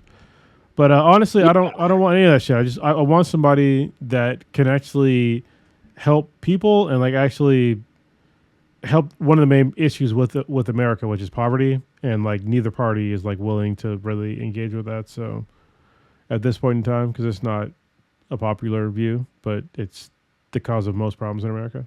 So I watching the Jon Stewart on Daily Show, and I think it was Jon Stewart, or either it was Jon Stewart I saw, or it was maybe Sarah Silverman. She might have mentioned this, but she was saying how one of them were saying that with the Republicans owning basically all the House, like there's no stopping. It's basically letting Republicans kind of run the show, and it's basically we're gonna watch them run the America into the fucking ground, basically. And then that right there is gonna be kind of a turning point where people are like, okay, these people don't know what the fuck they're doing. Like, we need to find like real fucking candidates. So hopefully, it's a long fucking shot, but I mean, and we're gonna have to go through some hell. But hopefully, on the other side, like maybe it's brighter on the other side. Maybe we'll get better candidates out there, or maybe like we'll get to be able to see third parties participating in debates and getting to see like what other people's opinions are on things. I'm gonna run for president. I'm gonna run for president. That's the thing. I'm gonna run. Go for it. I'll be your VP. Yeah, you know what? I got the perfect candidate. The left should probably endorse, because he would probably win no matter what. He probably wouldn't even have to say that much, and he would most likely win. And that is LeVar Burton, because everybody loves LeVar Burton. If not everybody. 71 million people do not like LeVar Burton. Yeah, but the population of the U.S. is about 375 million, and 75 of that. If he wins the other 300 million, there you go. No, God damn it, oh Ninja, your math is totally wrong. Yes, there are 300 million people in America, but like a portion of them cannot vote. So let's like eliminate that from the get go. Well, it's also going to be there's going to be independent, and a portion of them that are not. Well, yeah, the portion that's not old enough to vote, plus the portion that is going to vote independent. But it's probably still after you factor all those. And then 71 million that would 100% not vote for him. So. And then you would, if he wins with 150 million votes versus 71, does it win? He's not going to win, but goddamn, what are you doing here? There's literally. It's called a hypothetical. Your hypothetical is ridiculous. Like your hypothetical should be on Disney Plus with the What If Marvel series. Yeah, that or The Rock. Actually, a lot of people don't like it. I'm going to call you Uwatu, I guess. You're going to be the Watcher from now on. The Watcher. Yeah. Oh shit, that's out in like 3 weeks. Oh shit. Well, Papa Bear said he'll be my VP, but no, I think it'd be the other way around. Papa Bear has a way better chance of winning America than I do, so I'll be your VP, Papa Bear. We'll work on some shit. We'll figure it out. I think we'd have a winning solution. Right. But what's funny is that Papa Bear he's also a minority. He's white passing, so but he's mixed. I've seen what he looks like. I've seen what he looks like. I thought he was white. No, he's not. He told me 3 weeks ago that he is mixed. I'm like, you're mixed? He's like, yeah. Then he told me his lineage. I was like, oh shit, okay. But he's definitely he can go to the golf club and not be asked random questions. So, and he has been through some shit in his life. Like that's one of the things that honestly, like me and him bond over is like he's been through shit like before the Marine Corps. And he's thrived, before, during, and after. It's like that's a hard thing to do. And I think that most folks that are in America, they go through hard times at some point in their life. But at some point, most of us will overcome that. But we have these candidates that never hit a hard time in their fucking life. They might have hard. No, I mean, no. Yeah, they don't. Most of them didn't have. I was trying to think of like Kamala Harris's story. I know like one of her big things is like I know one of her friends had a sexual assault or something like that, but that it wasn't her, which is like that's terrible to say, but it's like there are people out there that have went through hard shit personally that have overcome it and have overcome all these roadblocks, but the vast majority of all these politicians that have come up it's all been fucking easy street. All been easy street. Them and their family have been prominent people in, political parties. They grew up, middle class or above.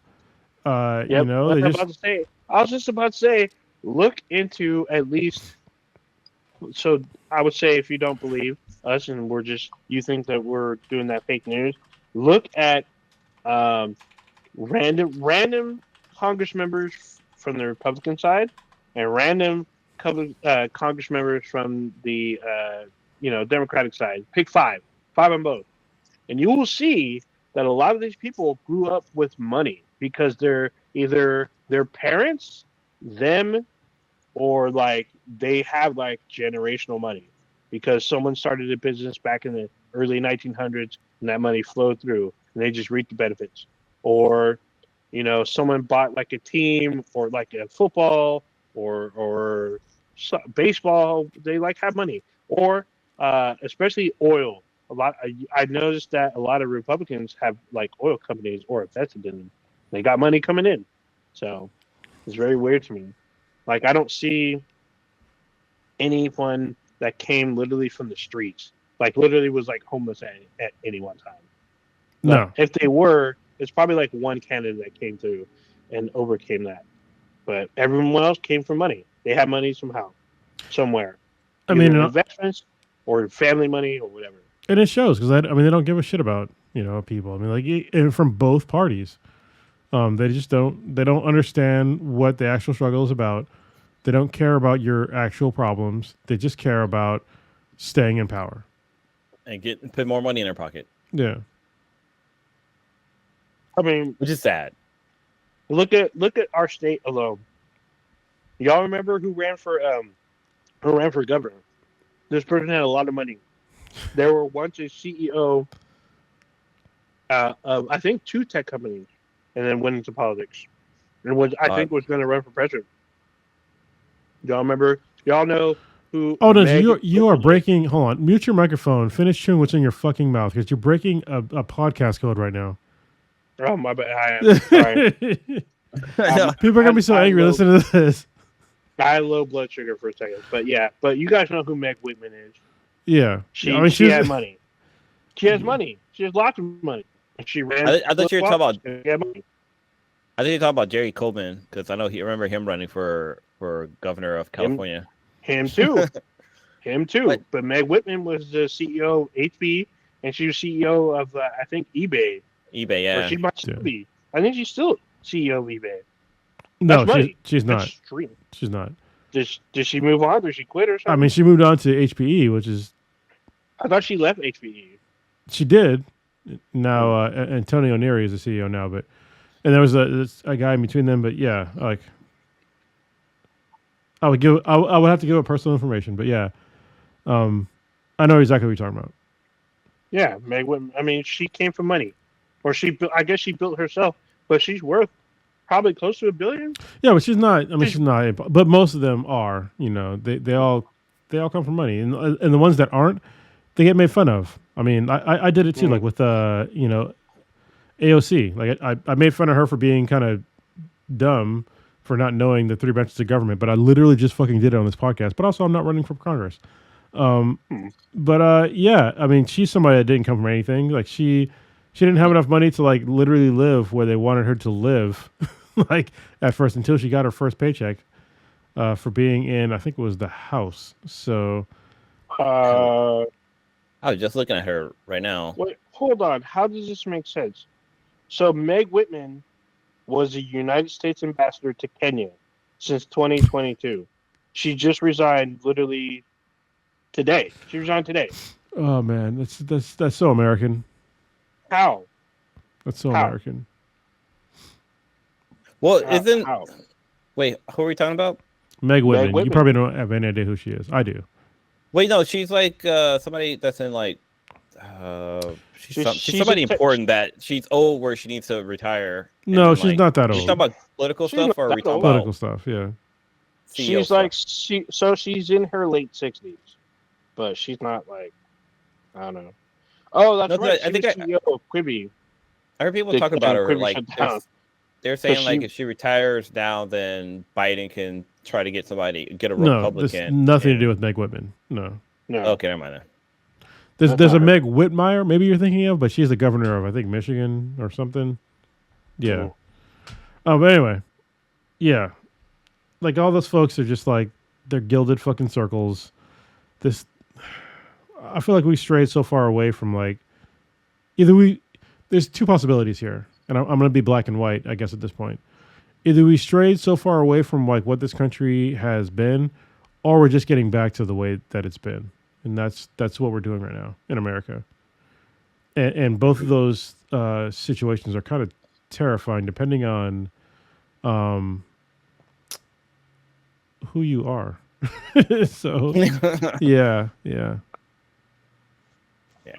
I was listening to like a podcast today about like how hard would it be to like deport all the people that the newest, about how Trump would want to deport people, and it'd be, I guess, relatively easy to do it, but it'd be like an economic disaster for America. So I think if you're for Trump really wanting to do good for the economy, like deportation of like millions of people, like that's like the worst way, because I mean you got to house them somewhere, you got to pay for the flights for them to go somewhere else, and then you have to replace all their jobs from somewhere else. And they're not gonna fly them. They're gonna bust them, just like they've been doing with Texas to New York. No, they're putting them on buses and throwing them out. No, I mean you can't bust them. Yeah, you have to fly them. Not everybody's from Mexico, but then again, everybody that they want to deport is going to be from Mexico. No, it's not. But so like the easiest ones to deport is like it's Guatemala and Haiti, and almost said Haiti, and obviously you can't take a fucking bus to Haiti. So. Oh no, yeah, we put them on a boat, I guess. I think I saw that somewhere that immigrants or illegal immigrants actually pay, and the taxes that they do pay is like in the billions. So like by even deporting them would just lower, because somebody had asked like, oh, how do immigrants pay taxes? And I guess there's that whole it's like IT. So dumb. IT. I can't remember the initials of it, but it's like a tax identification code you can get to pay taxes, and like they pay taxes with like paying for gas, buying groceries. Like there's all these different taxes that immigrants pay, and that this totals into the billions. So by deporting these people basically takes money out of that, which is something that people don't think about. Yeah, it's significant. So it's not even like a special like tax code. It's just like, and if you're in America, everybody pays taxes. Like no matter what the fuck you do, if you buy anything in America, rent, you have to pay taxes. Like like you go to the store, if you get gas, if you do anything, you're paying some sort of tax. And like to remove all those people from from those taxes, it's an incredible amount of money. And then it's a negative amount because you have to like literally pay for them to go somewhere else, and they're also doing important jobs like watching our fucking kids, or working at semi-menial jobs, or working literally on fucking fields that require human hands. Yeah, literally, meat packing plants, or picking our vegetables and fruits. Shit, like these are all like very important jobs to like keeping our society running, and you want to just talk about just deporting them all. If you want to deport them all, I mean, it's more than just like 13 million at like the minimum. Like those people have kids and families. Like what the fuck do you do with them? So all of a sudden, like they're missing their mom or their dad or both. Like are their kids in schools that are literally going to schools? Like what do you do then? Like these are. It is such a short-sighted fucking policy that I'm not surprised from a guy that wears a suit every day, but also eats hamburgers and drinks Diet Coke. We thought who he appointed to not Homeland, but like immigration. I can't think what the terms are, but the guy he put in charge for. They're calling it the border czar, but just like a dumbass fucking phrase. Yeah, but like this guy, because he was being interviewed and he said like, what is your like? Is it possible to deport people without separating family? And he said no, but you can deport whole families. So even if the kids could be born here in America, like this guy doesn't give a fuck. They can go with the parents. Yeah, so if you deported more families, then you can take my 13 million number and just like minimum triple it. So yeah, minimum. Yeah. What the hell? So there's rumors that the Nationalization Act of 1970 might be repealed. And they're saying this might be the first week he's in office. But I'm like, what exactly does this mean? Like, are you going to say people that were born this year, last year, 20 years? Are you going to deport people that have been here for 20 years, even though they're born on American soil? What about the embassies across the world? Because I guess by law, if a child is born at a U.S. embassy, that's American soil. No, hold on, stop. So no children are born in embassies. There's no medical facilities at most embassies, so that's not really a thing. I mean, you don't need a medical facility. Just pop one out. No, pop a kid out. Oh, Ninja. I was stationed at an embassy. Like, yeah, no children are being born in embassies. Like, maybe not the one you were at.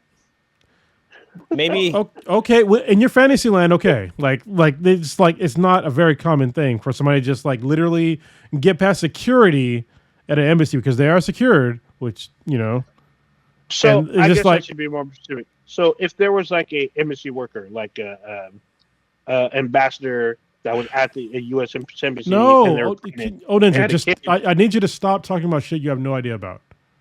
Well, like, that's I'm not, just saying a what if. It's not even a what if. Like that's okay. That's not a thing. Okay. That's not what embassies are for. Oh no, I know it's not what they're for, but I'm just saying like just in a what if. It's not. What if someone was pregnant? Oh, Ninja, it's not a what if.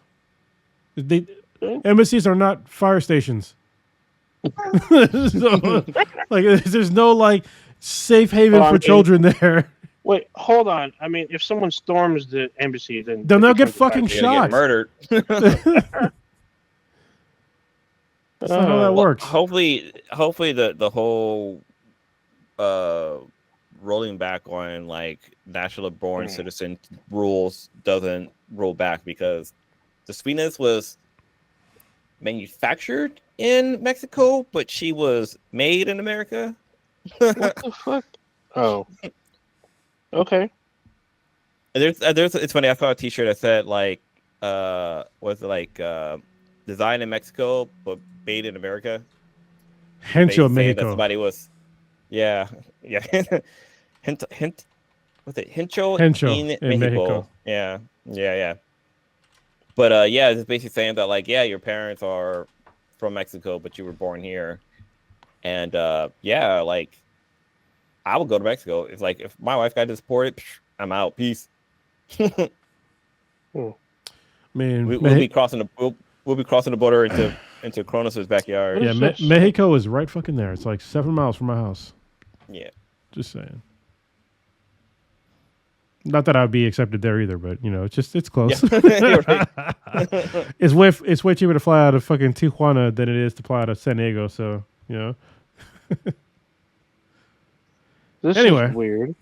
All right, I got something to switch gears on. So I want to. So I just want to touch on really quickly this part of the Naturalization Act of 1790. It states as part of this. This is kind of weird because this is like over 100 years old. But it says the act provides that children born abroad with both parents as U.S. citizens shall be considered as natural born citizens. But it specifies that the right of citizenship does not descend to persons whose fathers have never been resident in the United States. Why is it the father and not the mother? That's interesting to me. I mean, it goes back to the slave days, but Oh yeah, because slavery was still around back then. Because there's a part about the act actually talks about free white persons of good character. Oh, look at me, wholly unsurprised. Anyway, Blue, talk about. I gotta step away for a second. Oh, right, what do you want to talk about, Blue? So I did something that I haven't done in I don't even know how long. Shit, probably like a good fucking 20 years. I actually went and I rented some motherfucking DVDs. Wait, so I went down. You went to the library, didn't you? Yeah, I went down to my public library. Because I've been listening, I talked about this on a podcast. I've been listening to the audiobooks for The Never Ending Story. So that's what I picked up. And the book, it basically covers Never Ending Story 1 and 2. And you can't stream it online. Like all I mean, you can stream it online, but it's like $3-4 to rent it, like on like Amazon, YouTube, whatever. And I looked up on Public Library, and they had a copy of it on DVD, and they had like 5 copies of each, and they were just sitting there. So I went down to the library today and actually went in to rent 2 fucking DVDs. I rented 2 fucking DVDs. I had to. I Googled to see if my PS5 could play DVDs. Like I wasn't even sure I could. You're lying right now. I know you. I am not. I am not lying. I didn't. Lying. I was not sure that my 2018 console could play technology from 2002. Wait, isn't the PS5 from 2020? I can't remember what year it was made, but yeah, I was about to say didn't you have a Blu-ray player that was independent from your PS5, like a standalone Blu-ray? Who was that? No, Someone had one of those. No, my first Blu-ray player. My first Blu-ray player was the PS2. That was a Blu-ray player, right? I'm talking about recently, like in the last 4 years. Didn't you have like a Blu-ray, just a dedicated Blu-ray player? Nope, it's always been a console. Oh wow, yeah. Blu-ray players can also read DVDs, and it's rumored that they can. If you have an HD DVD, it can read those too. But I don't know if that's true. I think that's not true.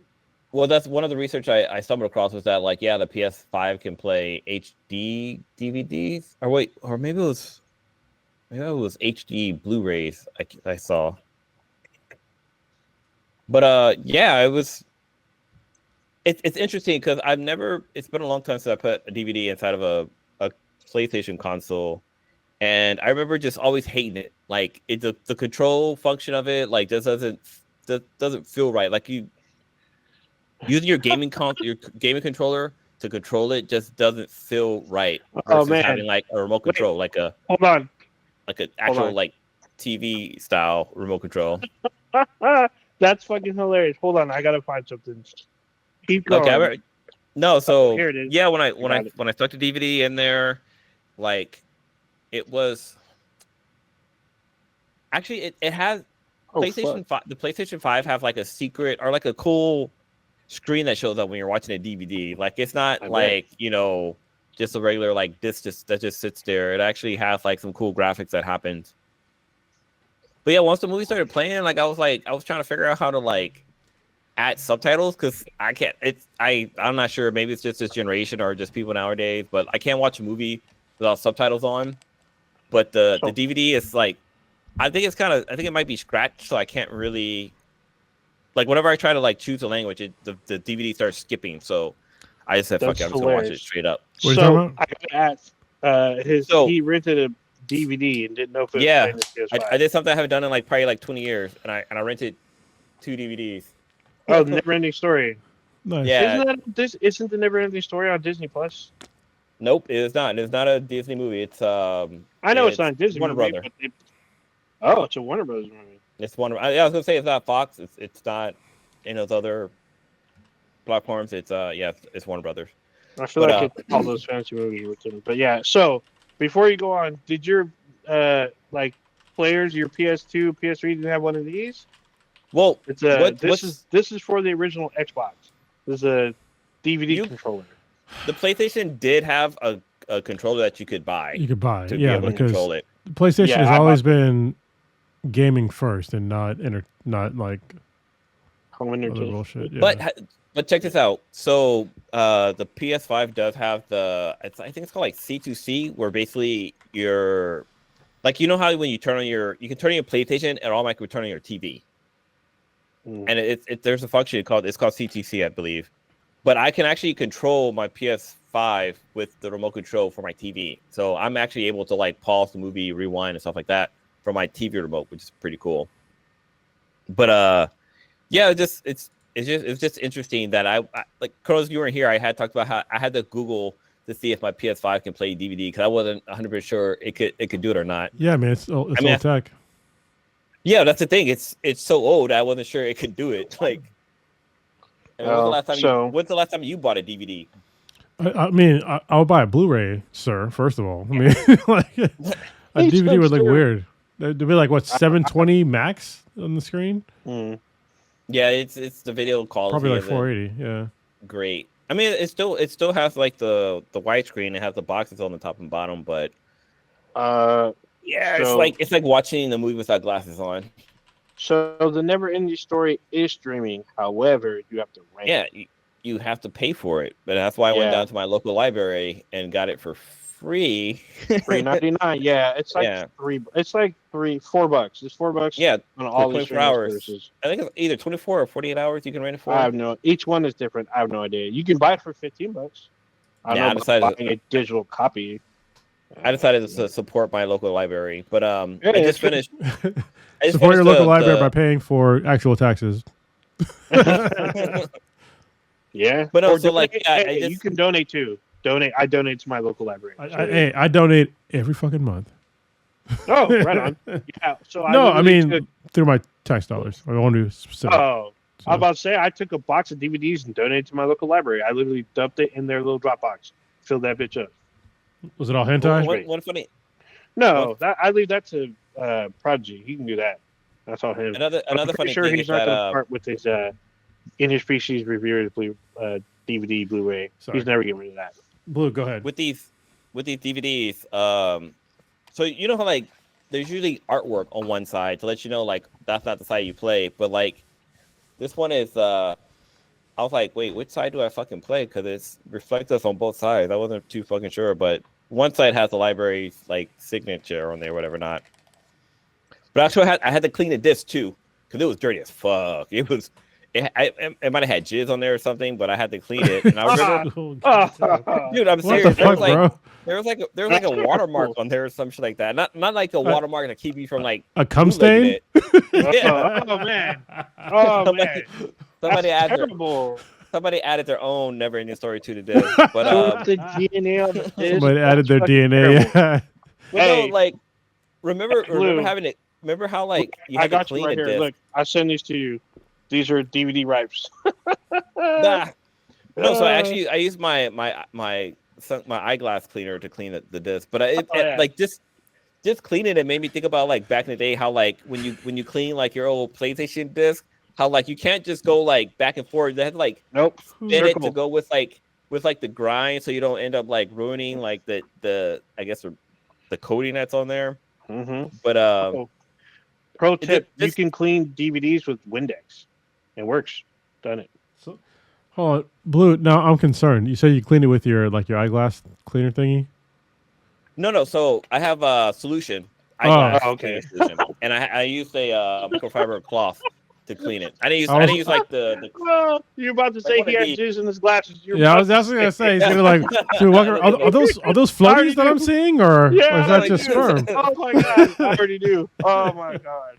Why am I seeing DNA all of a sudden? Oh man. Damn. But squiggly lines. The whole nostalgia was pretty cool. And like another thing I couldn't figure out was like I was like how like because on the PlayStation 5 menu, I was like, how can I eject a disc like from the menu like inside of the console? And I couldn't figure it out. And I was like, let me just see because looking at the console, you can't see the buttons. Like from where I'm looking right now, you can't see any fucking buttons. I like use my phone to like see where the ejection button was to be able to get the game out. Hold on, Blue. You can't tell it. There's one really big. There's one longer button and one shorter button. You can't tell what those are. No, like I can't either. I'm just saying. Yeah, it's really dumb. So bad. Yeah. Okay. I thought you were trying to make a joke of their or like make you feel dumb or something. No, I have the same exact fucking issue because like they don't shape them in the shape of the button, and it's all the same color, so you can't. This might be an old people thing, all right? Yeah. But I can't see. But also, I don't press the buttons very often. I use my controller to like turn it on and off. But when I have to eject something, sometimes, and I don't want to go through the menus, I have to like do the same thing that Blue's talking about. You use a fucking camera or my phone with a flashlight to see. Yeah. Because can you eject from within the? Oh, I guess you can. Yeah, you can. If it's like the game. Yeah. Mm-hmm. Okay. Yeah. I was looking in like the settings and whatever dials in there. It should be on your UI, right? Where you go select the disc and it should say eject or something on your UI. Yeah, you select the game that's in there and you can select to eject it. Now that I think about it, yeah. But I couldn't. I at the time I was like, how the fuck am I gonna get this game out of here? But no, overall, like throwing in the old DVD was a little bit nostalgia, and I'm like halfway through the movie, but Yeah, it's just a little. It was a fun throwback to like, because it wasn't just putting it it wasn't just renting the DVD. It was also I had to clean it. Like it was like semi scratched too. So I'm like, and when I put it in there, like certain part of the menus weren't available because the CD was scratched. So like I tried to like add subtitles. Kronos, you weren't here for that, but I tried to add subtitles, and so like you can't just add subtitles. Like you have to go into the top menu, go to language, and then. But when I went into language, it would just constantly just keep playing the music over and over and over again. So I actually couldn't get into it. I was like, I guess I'm not watching with subtitles on. Yeah, because it's like, well, this is very strange. So the subtitle thing is sort of a new, I would say like the past like decade. And it might be, there was like a couple of podcasts and like information on this, but I didn't like watch them. So like before, like 10 years ago, subtitles were like kind of rare. They existed, but most people didn't watch with them. Like if you grew up with anime, like, you know, us, like we did, we're used to subtitles, but now it's very common to have subtitles in the language that you're native to, which is kind of weird. I do the same thing. But the reason why, I don't fucking know. Like I probably should watch the podcast and episodes, but I can watch some things without subtitles just fine, but usually the subtitles just kind of stay on. I know right now, like where I live, actually, no. For me, I guess I like having the volume at a certain level than my ex didn't. That's probably one of the reasons why I like kind of louder, even though my hearing's really good, but yeah. And like now, I would prefer to have something like louder, but I live in like a townhouse and I don't want to disturb like the peace. So I'm looking forward to moving. I don't know why I need subtitles on. Well, a lot of times, like the action that's going on in the background is louder than the people are speaking. So not a lot of times, but some of the times you can't hear what the actors are saying. So I think that's one of the things. Yeah, it depends on like your stereo setup. So I have like a THX like Dolby Atmos like 5.1 system. So like I can hear things just fine. But like for me, like the way I like having it up kind of loud to like listen to it, and like my ex didn't, but now she's not here, so yeah. You know, it's funny. I actually have like 3D surround sound in my living room, and I haven't really used it just because we have a son. But I think next time we watch a movie, I'm gonna turn it on. Yeah, I'm gonna turn it on for him. He's about to watch Inside Out like he's never watched it before. Yeah, that's the thing right now. It's like one of those things where I think having a good home stereo system is really good if you can afford one. Like invest in it. Like it's nice. Like my system right now, like when things are moving around, like it's fucking moving around. And like I have a Denon receiver, and like I literally have to place like the microphone in like different places to like know like where people are sitting, and so like it adjusts to that automatically, and it's like it's really really fucking good.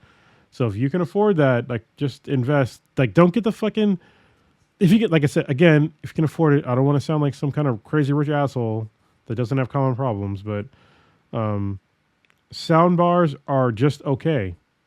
Like honestly, like a 5.1 system is like, it's the shit, especially if you're like an audiophile or you're a cinemaphile or whatever. Like enjoy that experience, like the whole surround sound thing. Like most sound bars just don't get you there.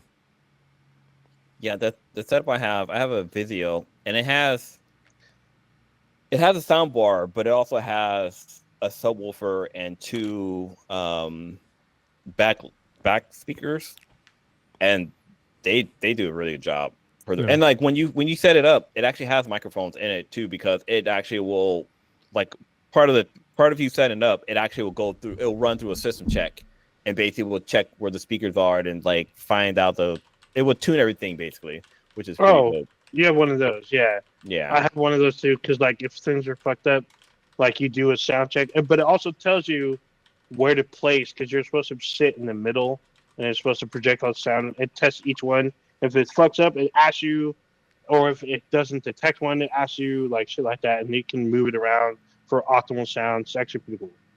And it's also wireless. Like the subwoofer and the rear speakers are totally separate from the main unit.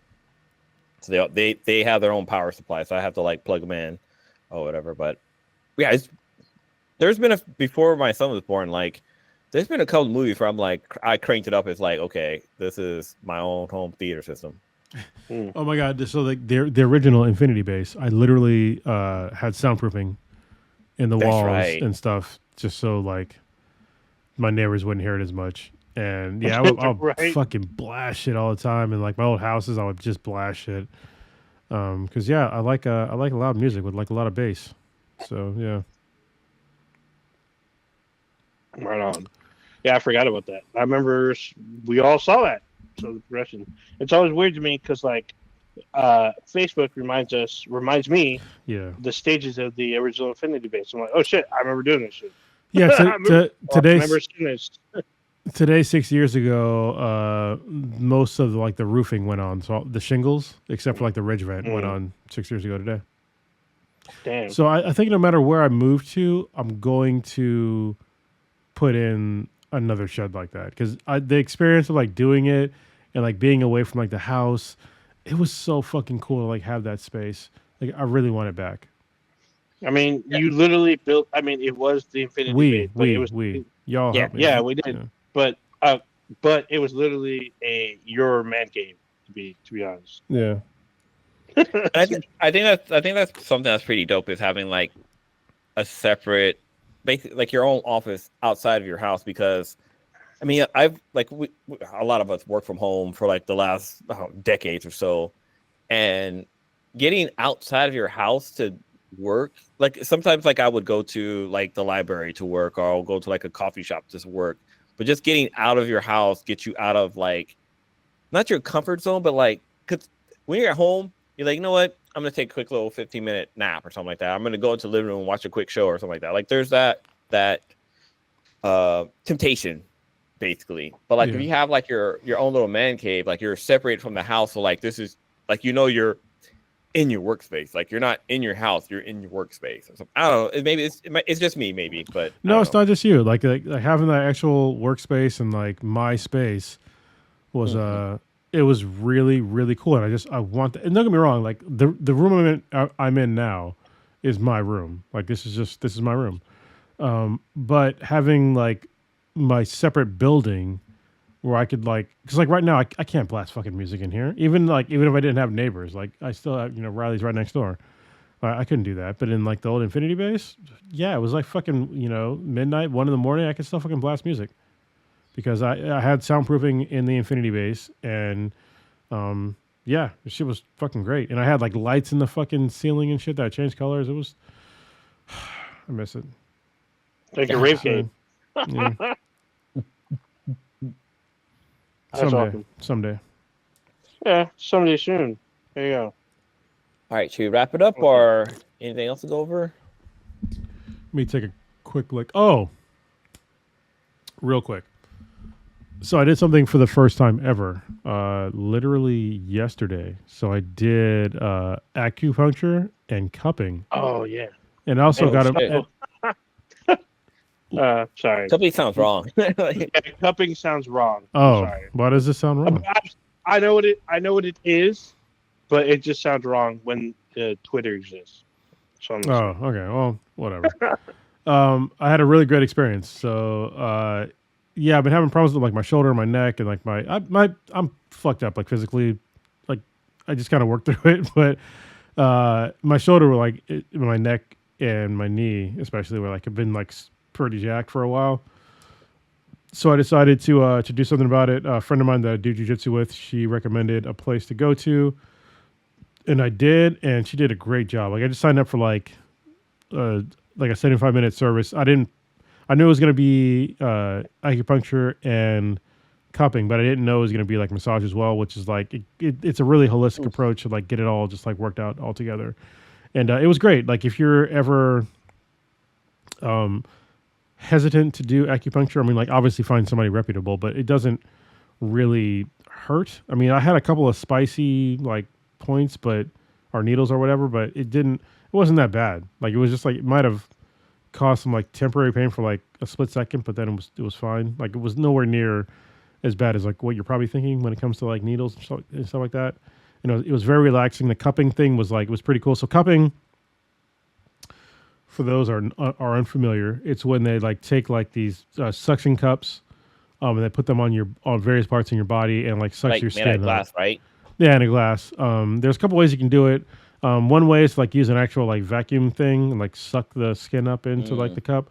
But the way that most cupping places do it is that they use like heat to like create a vacuum, and they put like a glass like cup onto your skin and like raises your skin up into like the cup. So like basically pulls your skin fascia away from like your muscles and stuff to like pull like blood away. So now I have a bunch of like weird looking like you look like patient zero. Yeah, I don't know if I can like I probably can't even fucking see it. I'm trying to like show it. Yeah, I can't pull my shirt down enough. But I have like a bunch of like cupping marks on my body. Looks like a octopus attacked me. But yeah, I was about to say, did you see like the directly after the procedure is done? 'Cause I've seen people with that shit, and it looks like they fucking have like some kind of disease. And it's fucking almost terrifying. I mean, it's not terrifying, but yeah, you can definitely see like where the cupping marks. So I took some pictures of my back, and you can see like the cupping marks. I don't bruise easily, but you can still see like where they were. And what's really cool is like at some points, like she would use the cup and like move it around like my skin, so you get like it feel like sucking up my skin and stuff, and it was quite relaxing. And the acupuncture thing was great, and the also the massage thrown in too was really good. So yeah, honestly, it was a great experience, and I'm trying to do. It's weird being single, especially for like this long.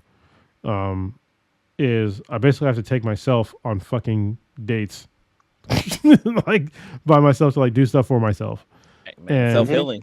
Yeah, so like this is gonna be part of that. Like I think I'm gonna throw this into like my monthly thing. Okay. Because I already do like physical therapy and other things, for like self-care or whatever. And this is already scheduled another session for like next month. So, Dude, I wonder what would happen if you did acupuncture. Wait, okay, let's see. What order should this go in? So let's say you get acupuncture and then cupping, and you get let's start with massage. You get a massage and then acupuncture, then cupping, and then you get into then you take ayahuasca, and then you go into a fucking float tank on No Nut November. So you wouldn't want to go into a float tank after cupping. So I was going to go to a float tank. Oh yeah, I guess yeah. I was thinking about doing it like that would be good today, but apparently you shouldn't go into like a warm bath a day after, 24 hours after you get cupping, because your pores are open, like wherever they have it. So I need to like call a place to like hopefully get something done on Friday, because tomorrow I have physical therapy. Yeah, I'm assuming that if this was to work out, you would probably transcend all humanity. Like you would be like in another whole fucking dimension. Like you would just leave your body behind. But at this point, you'd be so fucking out there. It would be a fucking trip.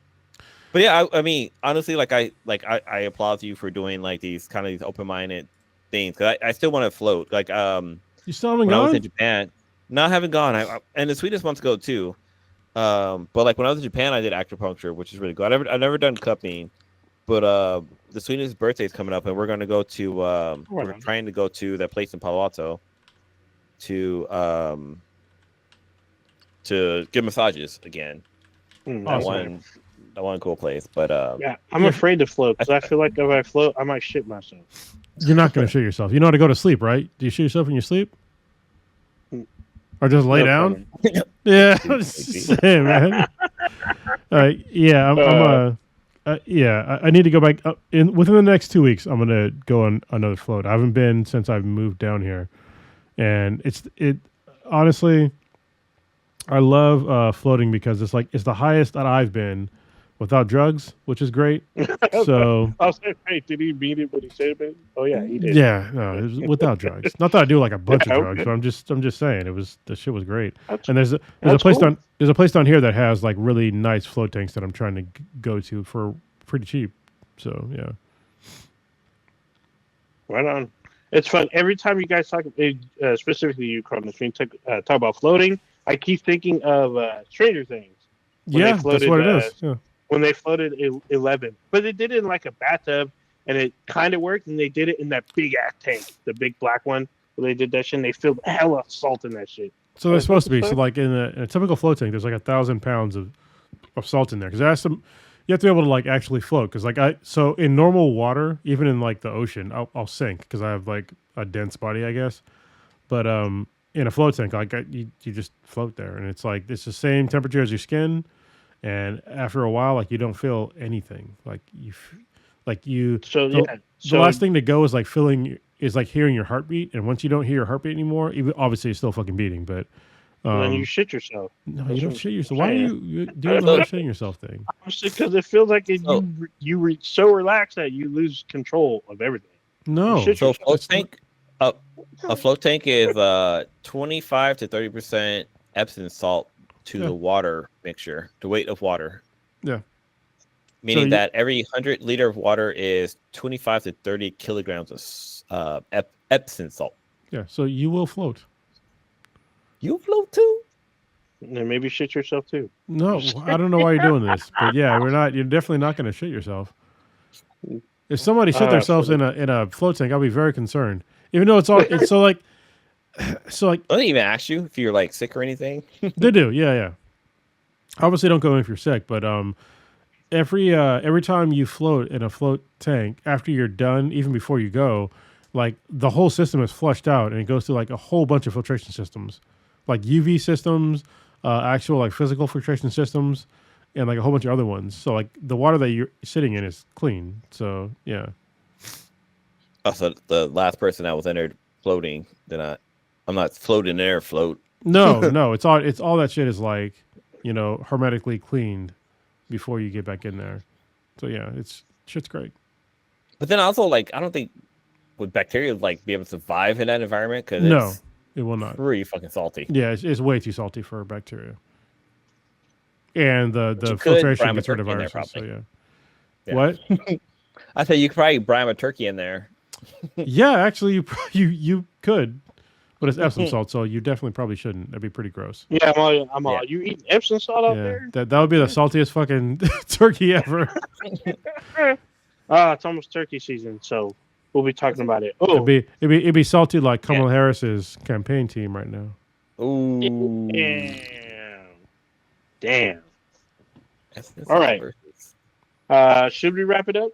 Should we end on that note? Yeah. I mean, if you don't want to have kids anymore, you can wrap it up. I'm just saying. Or you can go. What's it? You can go seedless, as Prodigy did. There you go. Yeah. So. I've heard the government ban that too. Yeah. They might. You're right about that. I mean, they probably won't for brown folks. Yeah. I wanted to bring up that shit about Texas. They're gonna force sterilize us, but everybody else. Oh shit! All right. I was hoping that we can talk about that stuff that's happening in Texas about the whole shit. Basically banning porn. Yeah, they banned Pornhub. Oh, there it is. What is he doing? I don't know what he's just walking around, fucking being. I am. No, this is for my outro. I forgot to. You got to grab a book. There you go. Okay. All right. Chronos, what you got populating, calculating this weekend till next episode? So this weekend, I wasn't we alternate weekends for Riley, and this weekend I didn't know if I was gonna have her or not, but I am. So, I got to figure out what I'm gonna do this weekend with her. I'll do something cool. So, yeah. Other than that, I'm going back to jiu-jitsu on Friday, and I need to start practicing for my brown belt test that's coming up in December. So yeah, that'll be kind of a lot. So yeah, I think that's pretty much it. Yeah, that's all I got. All right, Onin, you ran away to go grab something. What you got going on? So for me this weekend, I didn't see Venom yet because there was a little wrinkle, but I guess we're gonna see Venom 3 or whatever by Monday or something. I'm not really looking forward to it. Instead, I saw The Substance. So if you're a fan of this movie called The Reanimator, if you're a fan of pop stars or whatnot, this movie's for you because it's a pretty fucked up psychological movie. It's actually kind of like a monster movie at one point. It's pretty fucked up, but it's actually really good. It has Demi Moore and this other actress. I don't remember. She's like kind of new to me, but it was actually it's pretty good. Oh, and Dennis Quaid did it.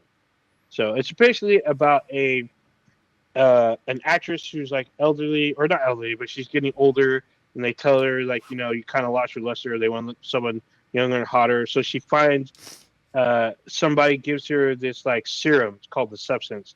It basically makes a younger, hotter, perfect version of her, and like the way that happens is pretty fucked up. It's kind of gross, but it's cool, and then like shit goes downhill very quickly. So is it nut? It kind of looks like that, but it actually looks like the reanimated shit. But the shit they have to do to maintain herself, that looks like that. But baby blood. I've been watching what is it, Lower Decks, because it's their final season, so I've been keeping up. The Penguin ended, so I'm gonna finish the rest of that because I stopped halfway. Apparently, the end episode was very shocking because all of us. Everybody keeps telling me to watch that. I'm like, yeah, me too. I don't fucking care. I mean, I've seen the first 4 episodes. It's actually pretty good. I watched part of the first one. Okay. Even Zor told me like, yeah, dude, you need to watch the Penguin. Like, it's good. He's like, you're a Batman fan, right? I'm like, yeah. He's like, you need to watch Penguin. I'm like, dude, you're not even a Batman fan. Like, are you telling me this? I'm like, all right.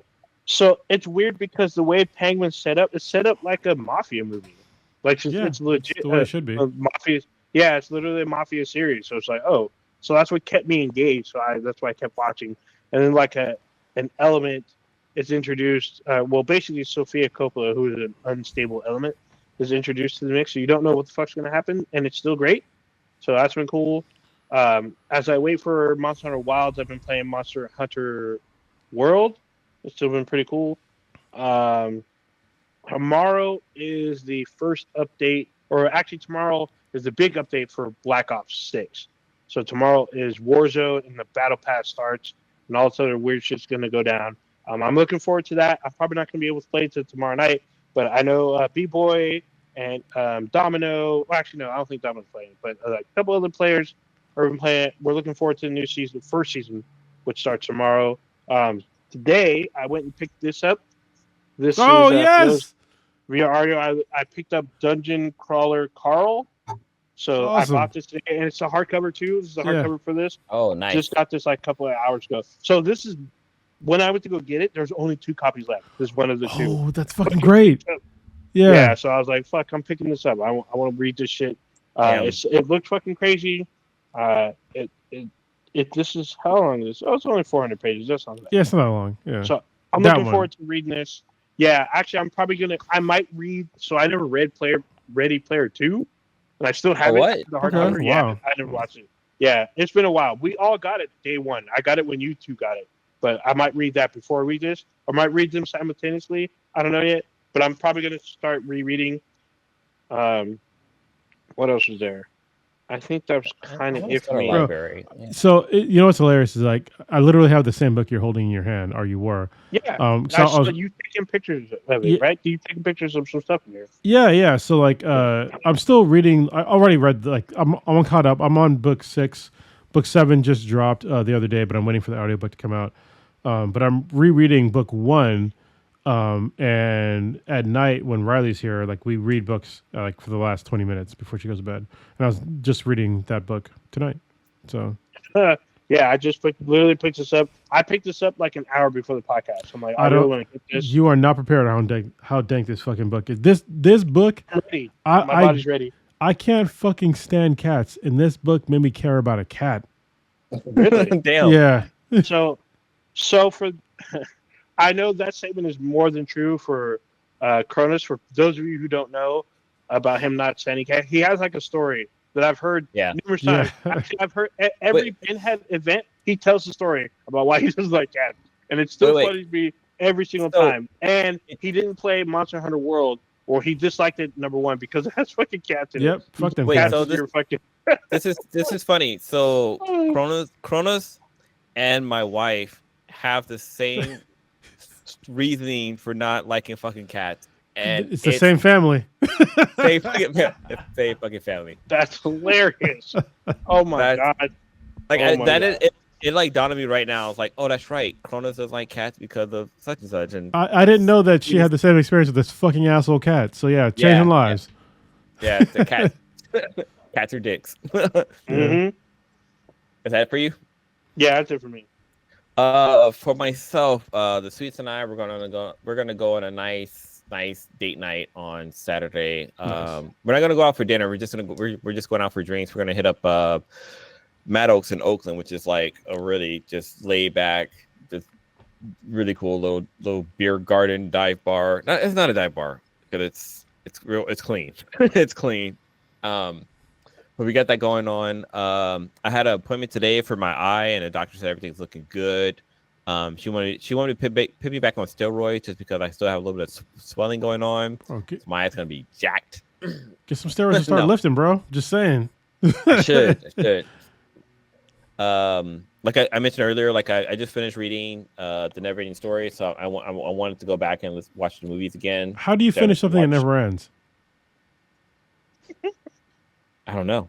I guess that's why I'm reading it again. I'm following up on what I watched before. I just Three Body Problem is available through the library through their like audio streaming service. It's through Hoopla, and I finally got access to it. Like I was literally like 110 in line. Wow. And so I'm finally getting like literally the show was on Netflix, and that's when I went. Or Cronus was talking about the book, and I was like, oh, let me see if like the library has it, and I was like, oh, they do have it, so let me put my name on the list. So now I finally got it. Like I literally got it today. So now that I finished Never Ending Story, I'm gonna start listening to that. And I'm actually on the list for Carl's Dungeon Crawl. Is that what it's called, right? Dungeon Crawler Carl. Yeah. Dungeon Crawl. Oh, I'm so glad you guys are good. I'm so looking forward to like us talking about it in the podcast. Yeah. So I'm probably gonna make this priority because I just bought it. I'm probably gonna start reading it this weekend. This looks fucking cool. For that book, I'm actually gonna just go ahead because I have like 3 credits for Amazon for audiobooks. So I'm just gonna get. It is fantastic on Audible because the narrator is like one of the best narrators for books. Yeah. Wait, is it Will Wheaton? No. I forget. I forget his name, but he's really good. Okay, right on.